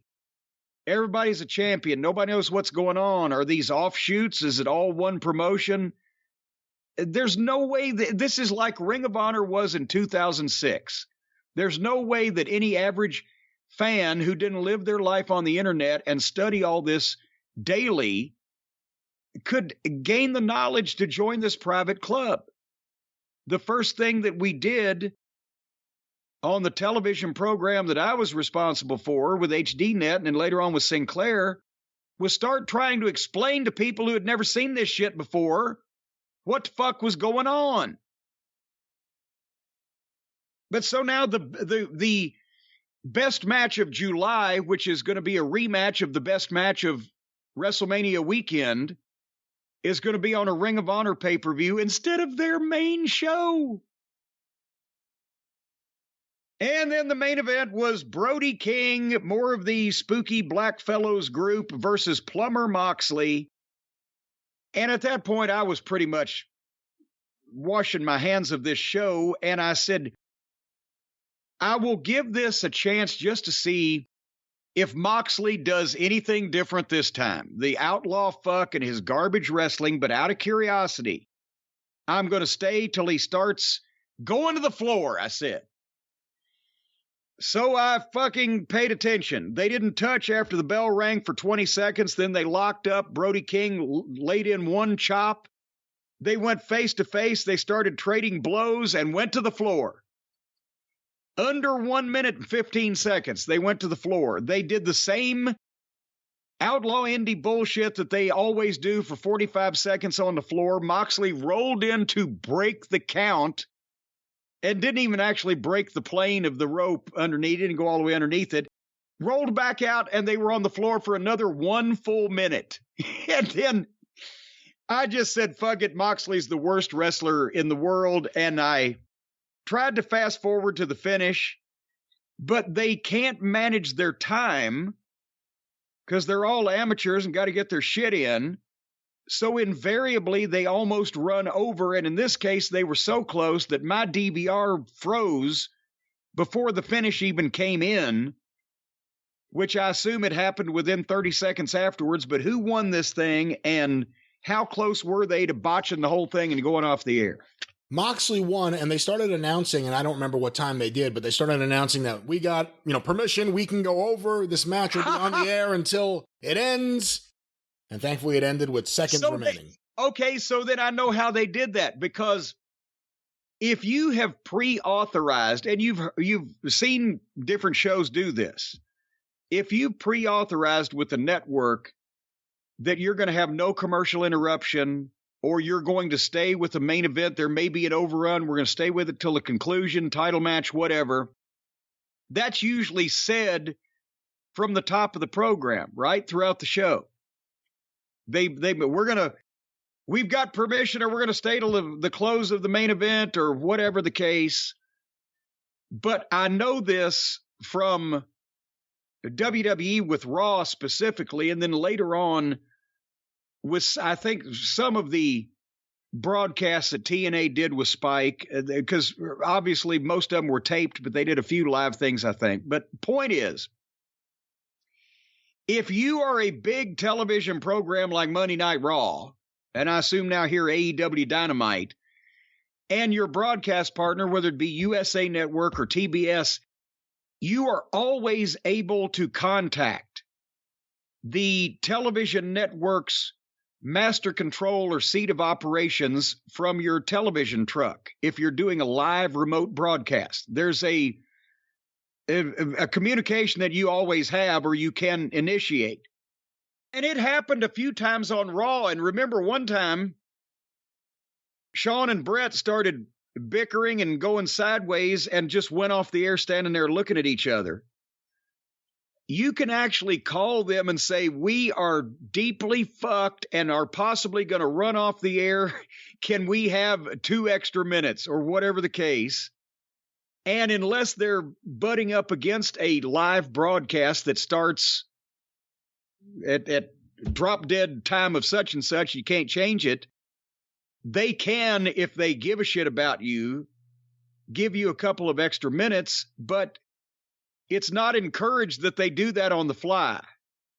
You can imagine telling your wife, I'm bringing 6 people home for dinner. They're in the garage now.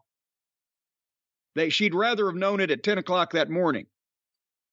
So they can't manage their time. They got a bunch of unprofessional assholes that have never been trained properly to figure out how to do this. They just work indies and rec centers where they get all their moves in and go 45 minutes or whatever the case.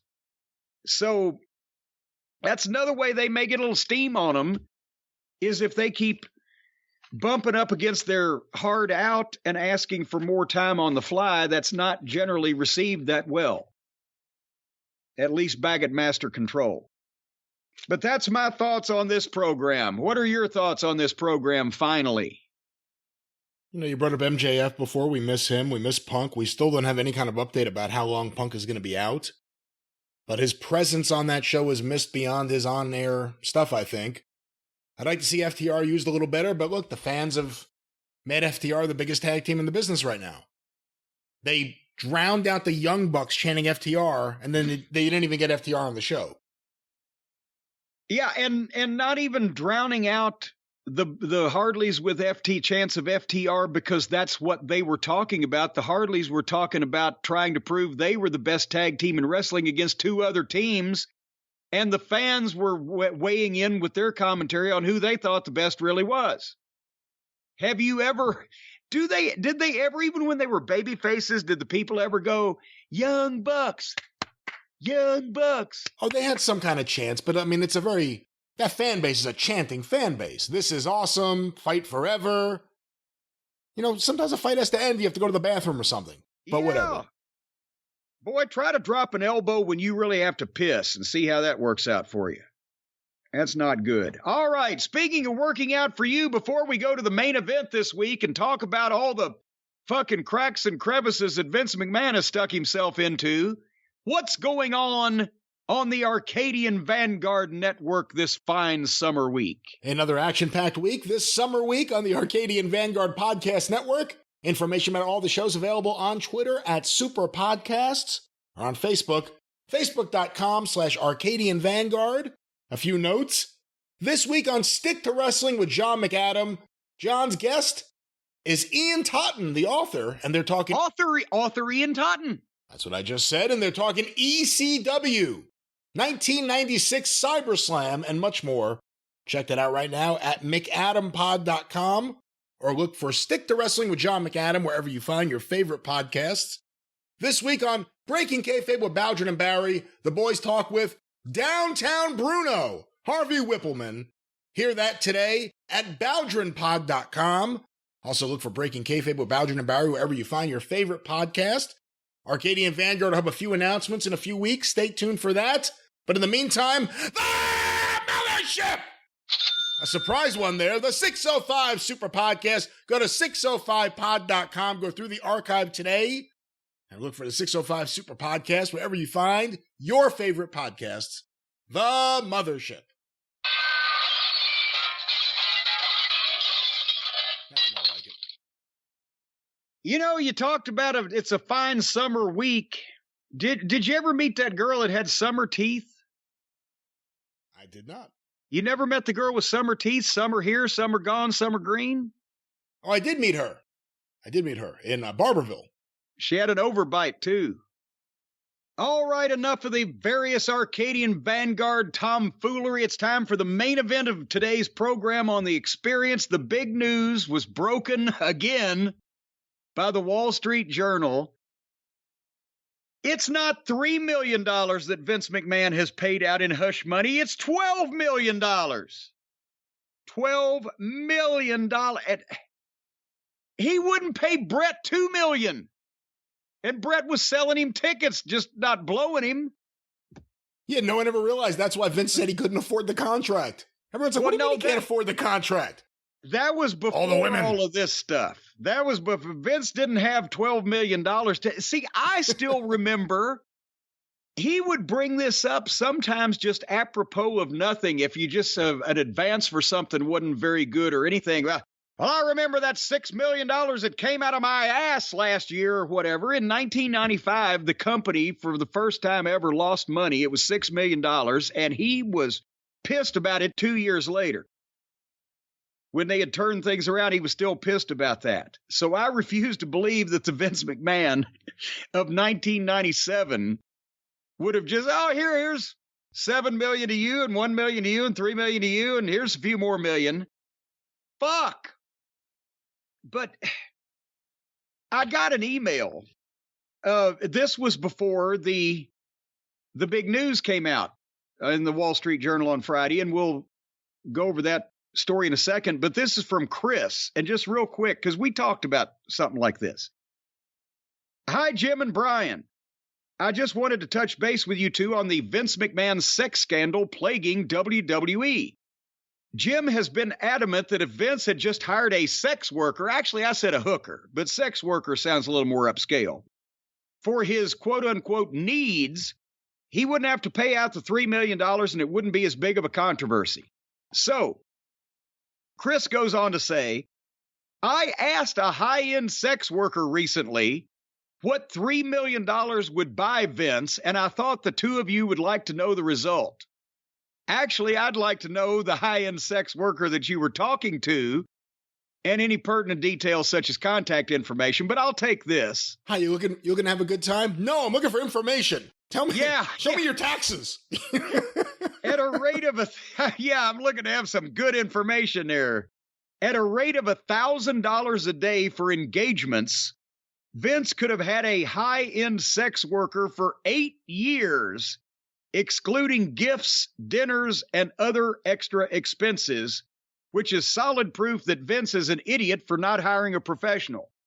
This was before the latest revelation, so in case you can't do the math, if you get a high-end sex worker for 8 years for $3 million, you can get one for 32 years for $12 million. I mean, the couple, I can't remember their names, but there was a married couple, a man and a woman that was the maid and the groundskeeper and various, jack of all trades around the house in Stamford there in the 90s. I don't think he was paying them that much money. And they were doing quite a bit more strenuous work. Well, I don't know how strenuous the work that the paralegal and these other people were doing, but it probably didn't last as long. They didn't do it 8 hours a day. Can we start with that, if you don't mind? Because It's in this article that was in the Wall Street Journal, and it kind of finishes what we started last time. You said the paralegal. Is she a paralegal? Well, apparently not.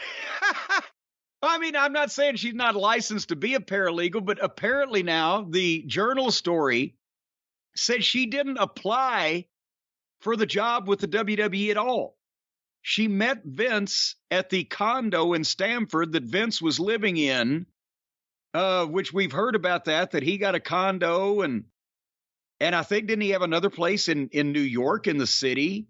Yeah. And Linda's been wherever the heck Linda's been for however long. Florida. But I think it's Florida. Well, maybe she got the big house down there. He had a $10 million place in Florida. He used to go for 2 weeks at Christmas during the break, and he'd work from there. That's the only time he ever saw that $10 million house. But anyway, so she didn't apply for the job. She met him at the condo in Stamford where they were both living, and he suggested that she come and take the job, which she was hired at the entry-level salary of $100,000 a year. And again, she wasn't a paralegal because her resume had law school on it. They put her in that department and paid her $100,000. You know what? I took German in the 6th grade. Sprechen Sie Deutsch? I could be a translator. The other interesting thing about the 1, 2, 3, 4, 5, 6, 7, 8. All right. Yeah. Well, the other interesting thing about the person who, it turns out you may have been right, she may have been an illegal paralegal, is it said that when working in the law department, she made everyone uncomfortable because she kept talking about Vince. Well, you got the article there, right? I do. And it's the Wall Street Journal, WSJ.com. We want to plug everybody. I can't remember all 3 of the authors. They said 3 reporters working on it. One of them was Joe Flint, and he honestly, I apologize, Joe, although I don't think he listens to the show and regularly, but he called me, left me a message telling me that he was researching a story like this. I did not get back to him because, as we will find out here shortly, I didn't have anything germane to add to this conversation. Yes, you did. You're referenced in the article. How's that?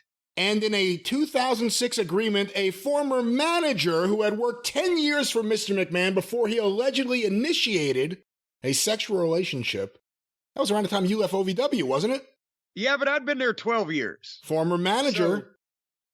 Well, Ixnay. Well, on the Ixnay on the Oblob J. Well, before we have too much fun here, let's give credit where it is due. Joe Flint, Ted Mann, and Joe Palazzolo, who was the person who also authored the previous article about this, so he's obviously working that Vince McMahon beat. The article, WWE's Vince McMahon agreed to pay $12 million in hush money to 4 women.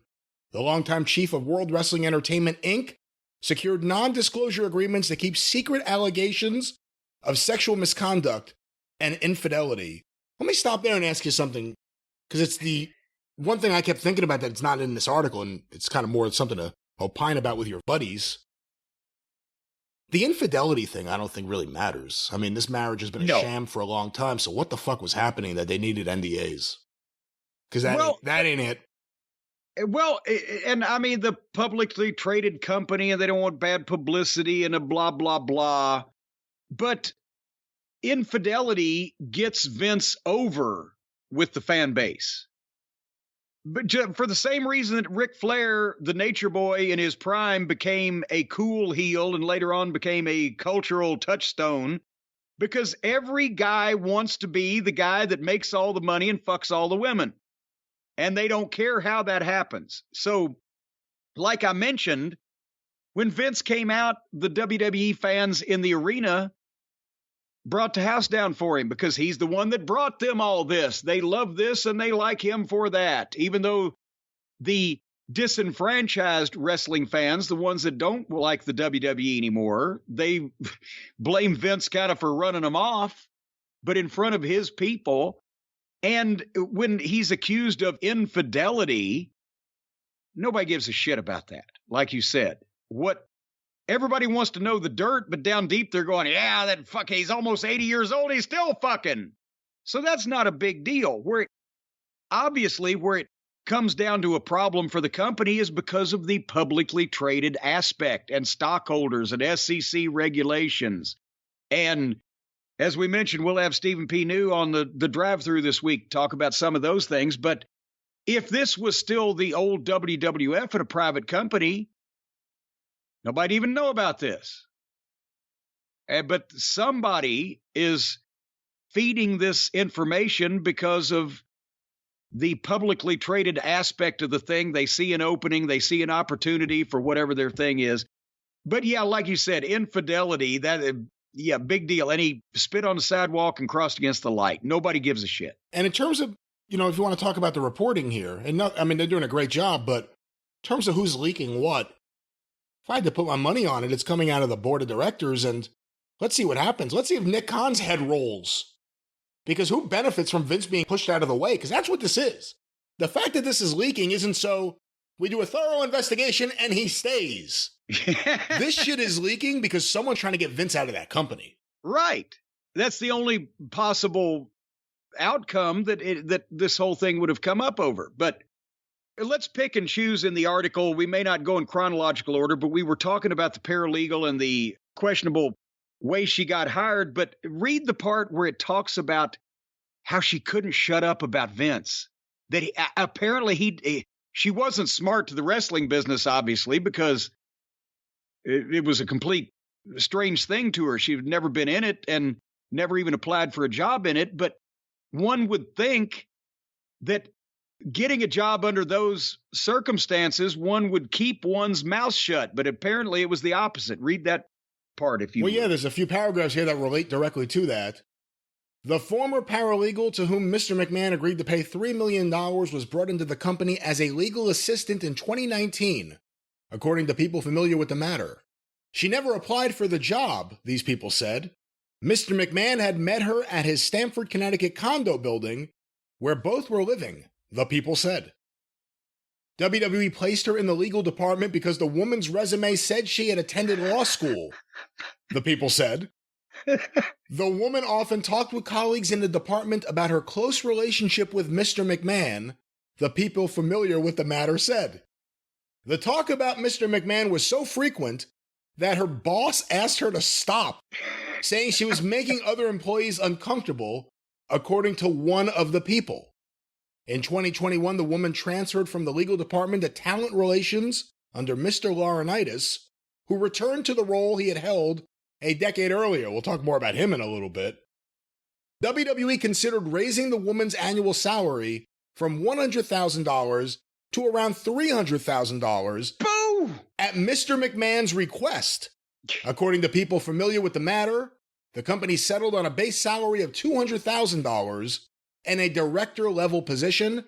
An anonymous email sent to the board on March 30th this year and viewed by the Journal alleged that Mr. McMahon increased the woman's salary after he began a sexual relationship with her. The email alleged that Mr. McMahon gave her like a toy to Mr. Laurinaitis. Well, some of that has obviously been heard before, but not the specifics of she was a blabbermouth and they met in the condo and etc. But again, that just accounted for the tip of the iceberg, the $3 million. And the illegal paralegal. But now the thrust of this story was they have found, and they never say these are all the NDAs. They just say now that these have been reported and they're under investigation as well, right? But did they ever say, well, we know that these are the extent of them, or just this is more? We just know that this is more. We don't even know if this is everything the board has. We don't know if the board has more. We just know that this is what's out there. And we also have to assume that there's stories that may not have an NDA attached. Not everyone leaves with, okay, I'll just take a payoff and leave. And I'm saying that more casually than someone who may have been victimized if that's what happened. But there may be people say, no, fuck you. I'm not taking your money. We don't know what else is out there. Or there might be people that saying, you know what, I just want out of this and I'm not going to say anything to anybody because it'll just drag me into chaos. Because this, a lot of people may not want to be on the cover of the Wall Street Journal for, having an inappropriate relationship.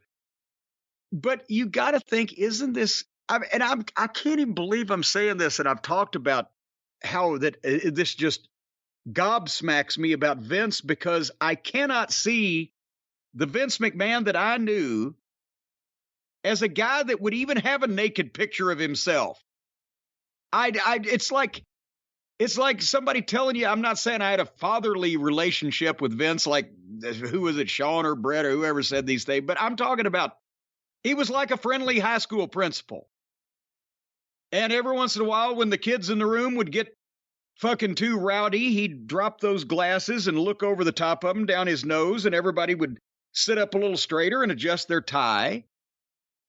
if you had held a gun to me and said, yes or no, does Vince McMahon own a naked photo of himself? I would have said, feel free to say no, Cornette, because that's a safe bet. And I don't know what it had to be. Like we talked about before when the first story came out, when they went public, he went out of his fucking mind. I mean, he even look at the booking. Look at the way he booked himself with all the women on TV. Right around the time he became a billionaire on paper. Yeah, it's like suddenly he goes from, Ben Stein supervising study hall to goddamn Weekend at Bernie's. It's just, so I'm astonished by this whole thing. But as I said, the article goes into there's more, including one was $7 million. Yeah, see, that's the interesting one. I have that and here. They're bringing talent into this. Go ahead, we'll spill those beans. Yeah, because I have something to say about this. The previously unreported settlements include a $7.5 million pact with a former wrestler who alleged that Mr. McMahon coerced her into giving him oral sex and then demoted her, and ultimately declined to renew her contract in 2005 after she resisted further sexual encounters, according to people familiar with the matter. The wrestler and her attorney approached Mr. McMahon in 2018 and negotiated a payment in return for her silence, the people said. So let's stop there, and I only want to stop there for one reason, and we could talk about whatever you want with it. Well, I'm wondering about why it took 12 or 13 years to come back around on that one. Go ahead. Well, there's a lot of interesting things timing-wise that were happening around that period of time, too, but what got me was assuming this happened, and he coerced this talent into giving him a blowjob, and then demoted her and fired her. I don't know what the motive would be. There are different people that have had different thoughts, but if that really happened, that's not even the diva blowjob story that I know. That everyone knows. That a lot of people from the airplane that has been bandied around, because when they got their own airplane and then Vince would have private meetings and writers would be scuttled off to the galley area or something during the private meeting or whatever. There's been those going around, but that's what I'm saying. It's kind of like it's DUI. If there's 4 of them that we know about, how many more don't we know about, and how many times did somebody get away with something? Is there anyone on the active roster right now that's being treated favorably because of it? I mean, that matters too. And I think that's what ties into, a lot of these discussions is before, when it was a paralegal, and even if it was the $3 million was Vince's own personal money, still the company money was paying this apparently unqualified person to do some level of business. But now you're talking about talent and people on the roster, and in a publicly traded company where not only the majority owner, but the guy who's the boss of basically everything is now having inappropriate relationships with the stars of the television program. That affects the company because he's still the guy that's running creative and still the guy that decides who gets on TV and who doesn't. Well, here's another passage, Jim, about another allegation, apparently from another wrestler, or at least on-air personality, based on the way it's written here. In another previously unreported deal, a WWE contractor presented the company with unsolicited nude photos of Mr. McMahon she reported receiving from him, and alleged that he had sexually harassed her on the job, according to people familiar with the woman's 2008 non-disclosure agreement. Mr. McMahon agreed to pay her. Hold on 1 second. Contractor, just to not skip over that, that's somebody that would have been like in the television studio end, not even working there full time, but just like people, they contractors are brought in as this is the sound people, or these are the catering people, or at an arena, these are the crew that we brought in to do something. So that we're not even talking about an employee now. Just he saw somebody and said, boy, she needs some pictures of Captain Howdy. Do we know that though? I mean, the fact that the Wall Street Journal is using the term contractor and the wrestlers are independent contractors. Oh, well, okay, maybe misapplying a term. Yeah, we don't know for sure. Yeah. But to finish this one off, according to the non-disclosure agreement, people familiar with it, Mr. McMahon agreed to pay her roughly $1 million. And if he'd ever asked me for a blowjob for $1 million in 1996, I wasn't as well off as I am today. Oh, will you stop it? And in a 2006 agreement, a former manager who had worked 10 years for Mr. McMahon before he allegedly initiated a sexual relationship with her was paid $1 million to keep quiet about it, according to people familiar with the deal. And then the Journal talks about the previous story they had about the illegal paralegal. And I know a lot of names were bandied around as who could this be? And everybody's trying to put the thing together. And I heard somebody mention Molly Holly. I'm like, are you completely out of your fucking mind? I mean, there's very few things I'd bet the farm on anymore. But, you know, they used to say so-and-so's not that kind of girl. Well, figure Molly Holly not being that kind of girl. You had the best line ever about one of the girls, and it made me laugh. I was going to say, you mentioned, well, somebody said Jackie Gate. I said, are you out of your fucking mind? Charlie Haas would have fucking killed Vince McMahon. Charlie Haas punched the fuck out of Grizzly Redwood for stepping on his cowboy hat. That's what you said. I didn't say Jackie Gator for the record. I said people were trying to put two and two together. Throwing all these names. And no, not only, and Jackie, I knew Jackie and worked with Jackie. I sound like, who was it, Lloyd Benson in the vice presidential debate. But I know it wasn't Jackie Gator. Let's just put that down there. When I said to you, that's what you said. You said, he punched Grizzly Redwood for stepping on his hat. He would kill Vince McMahon. He would. I wouldn't have been able to, when Charlie worked with me 10 years ago in Ring of Honor, I wouldn't have been able to stop him from cutting promos about it if that had happened. That would have been a fucking issue with Charlie Haas. So no, it wasn't. But who knows who it was? The point is, a lot of money floating around for people not to talk about shit that I just am astonished at.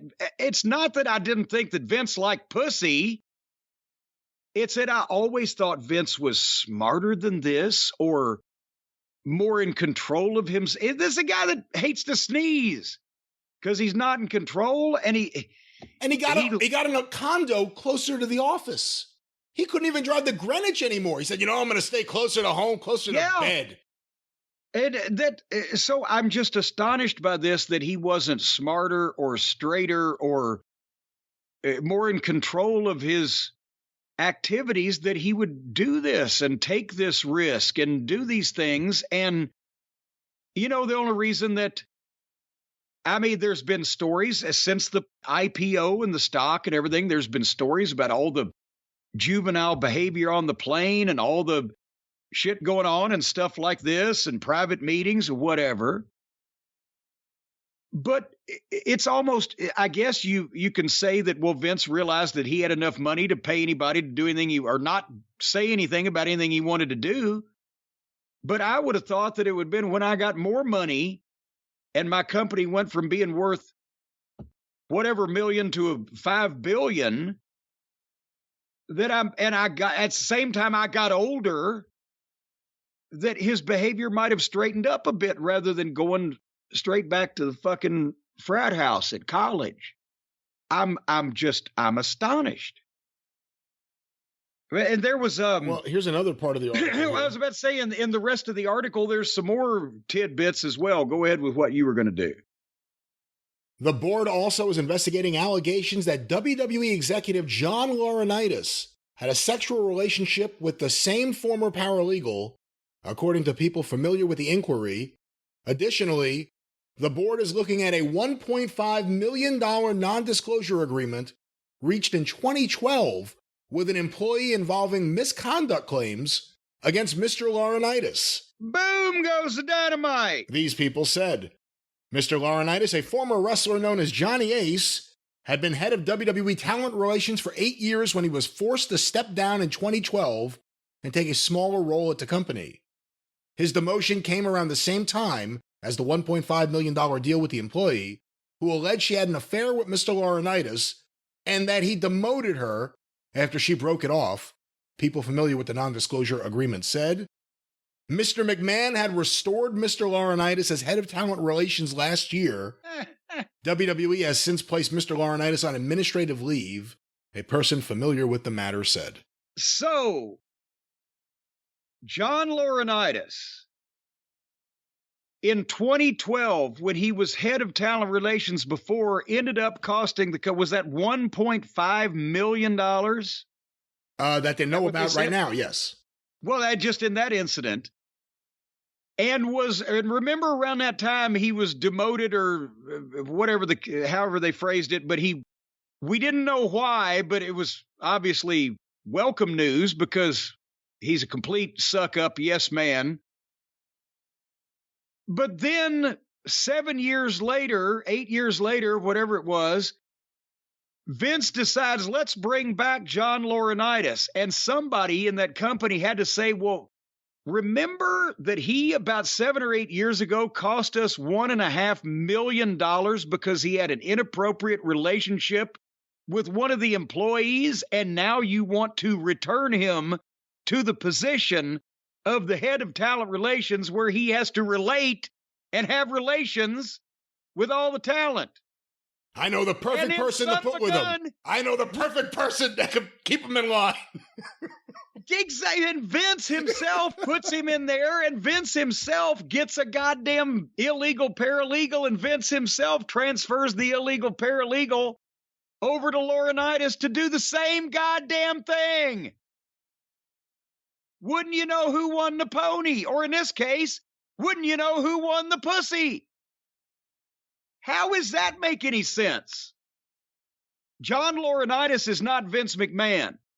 John Laurinaitis has never been named as the person that's most integral to the future of the WWE to their stockholders. Vince McMahon has. John Laurinaitis is not the guy that owns 80% of the company at all the voting fucking shares in the stock scam that they did. Vince McMahon is. John Laurinaitis is not the guy there that everybody still looks at like, shit, we don't want to get on his bad side. Vince McMahon is. So as far as I can tell, when he just did it 2 years ago, and it was a reprise from 10 years ago, and it's cost the company a couple of $1 million and a lot of bad publicity, I would get the idea that John Laurinaitis' desk has probably already been cleaned out. That's just me, though. I don't know. It seems like Vince is loyal to his fuck buddies. You never know. Well, but then there comes the level of Trumpishness when they start cracking down on all the improprieties, and then all of a sudden, who was that? I never had her on Air Force One. I barely know that guy. Who was that? Vince, Laurinaitis, wasn't he a road warrior? No, Johnny is, he better take that big smile and those nice dimples and go apply to wash dishes at Denny's, because I don't think he's going to be back on the job for that company after finding two of them 10 years apart, both facilitated by the same guy that's under investigation for another $10 or $12 million. He gets his power back right away. He's having an affair with his subordinate right away. How do you... Again, why do people even want to have a fucking affair with people that you have to look at in the office? What if then you get stuck, regardless if you're even not mad at each other? Then you got to say, oh boy, you look nice today, or whatever. It was easy at Sony. There were different elevator banks. Well, there you, and plus the music business, you know. Hey, rock and roll. What else did the Wall Street Journal have to impart? Is that the basic new information I believe we've covered? Well, that's a lot of the information. A couple other things that I think the listeners would probably be interested in knowing, and it's some things that you've alluded to. But in terms of the stock, WWE revenue includes a 5-year exclusive agreement with NBC Universal's Peacock streaming platform struck in 2021, valued at $1 billion. The company also has a TV licensing agreement with Fox Corp and with NBC Universal, and recently secured its first standalone international distribution deal with Disney plus Hotstar in Indonesia. Fox Corp and journal parent News Corp share common ownership of course, the Wall Street Journal. And then, this is the important part. Mr. McMahon owns a majority of WWE Class B shares, giving him the bulk of shareholders' voting power, security filing show. The Class B shares have 10 times the voting power of Class A shares available to regular investors and are owned exclusively by Mr. McMahon, his family, and trusts benefiting individual family members, the filings show. And then here's a quote from Brandon Ross, who does research. The bar is going to be reasonably high to wrestle the business from family control. So we could talk about that a little bit. He has all the power there. And that's one of the reasons I never would purchase that stock, and I never believed in that stock. It was more like you're investing in someone's personal piggy bank. And clearly he was treating things behind the scenes the same way he was the creative on camera. I'm going to do whatever I want. It's all about me. I'm going to have a good time. I don't care. But, you know, when you're a shareholder, you should care. And that's one of the reasons I never liked that stock was you're really just funding Vince McMahon to do whatever he wants. There's no transparency. You can't change that board of directors. You're not changing that fucking CEO or chairman. Well, yeah. And from the time that I heard them talking about going public, issuing stock, selling stock, etc., Vince, that has always been Vince's company. He's always been able to do whatever he wanted to with it. He's gotten used to being able to do pretty much whatever he wants to. We've told all the stories of he just pisses in the face of police officers and FBI or fucking airline pilots or whatever. He needs to get the information he needs, regardless of who it's from, how he has to ask or whatever. But that's the way they set it up. And Jerry McDevitt, and I'm sure every other bit of expert legal advice, financial advice, they've got the best in the business in those areas of expertise. So they set the thing up, and I knew that from the start, where they could sell stock and people would give them a bunch of money, but nothing would change as far as Vince being in control, complete sole total control. But now with him at this age, the popularity starting to wane of the entire WWE, and this knowledge that these things have been going on, somebody, like you said, in the board of directors or near the board of directors is trying to say, let's get this guy out of here. Is it just somebody who just has a grudge? Is it somebody that stands to be in a better position because of it? Or is it just somebody that say, that fucking Vince, I've had it up to here with him and it's time to take him down a peg? But they're still going to have a heck of a time doing it. But with all this distraction, it can't be good for business. And that's why the idiots on the other side of the street ought to be trying to capitalize instead of, playing pretend wrestler. Yeah, and again, we haven't heard anything from Nick Khan, and I'm not accusing anyone of anything, but it is interesting. All of a sudden, Vince is once again surrounded by Stephanie and Triple H. All of a sudden, Vince is bringing everything in-house and getting his people around him. Circle the wagons. He knows Stephanie will jump in front of a bullet. Bruce will jump in front of a bullet. Triple H will try to hire somebody to jump in front of a bullet. I don't know if he'd do it himself for Vince. But he's tightening the inner circle because that's the people that he can trust. Or at least he thinks. You never know. This could be a Perry Mason. And Vince always does have the option to go try and secure financing and take the company back private. And then he doesn't have to worry about a board investigation. But here's the bigger issue. In terms of what could be done in-house, him and his family control that company, even with the public shares. Very little could be done. What happens if, I'm not going to say when, but what happens if more stories come out and if NBC Universal or Fox say, we don't want to do business with you anymore? That's what you better worry about. If more stories come out, and if it gets beyond just being blowjobs for payment, it's not even that. A blowjob for work, and then you took it off the table. I mean, there's a whole bunch of shit, and there's more stories that may come out. That's what you got to worry about if you're WWE. What if one of your television partners, who's really putting up all the money for all the success the company's having right now, it's not coming from pay-per-view, it's coming from partners and broadcast rights. What happens if they say, we don't want to do business with you? If they had to subsist on ticket sales, are they actually grossing? Well, it's more money, but adjusted for inflation or implosion. Adjusted for inflation, it would be interesting to see if just ticket sales for the WWE are even today 30 or 40% of what they were in the early and mid 80s. That would be interesting. But nevertheless, one thing that may be indicative of a problem is they're saying now, I don't know that anybody has attributed this to an official declaration from Netflix, but the rumors going around that they're going to ixnay the Vince documentary that's been planned and shot and a bunch of work done and was very close to premiering. And that pisses me off because not only did I've no in-depth book or I know there's a book coming out and I know this documentary and they were going to do a movie, but that certainly wouldn't have been in depth because Vince was cooperating, but no really insightful, incisive piece on Vince like that has ever been done on him himself. He's been in the periphery of talking about the WWE or other stars. I would have loved to have seen that documentary just to see what they came up with.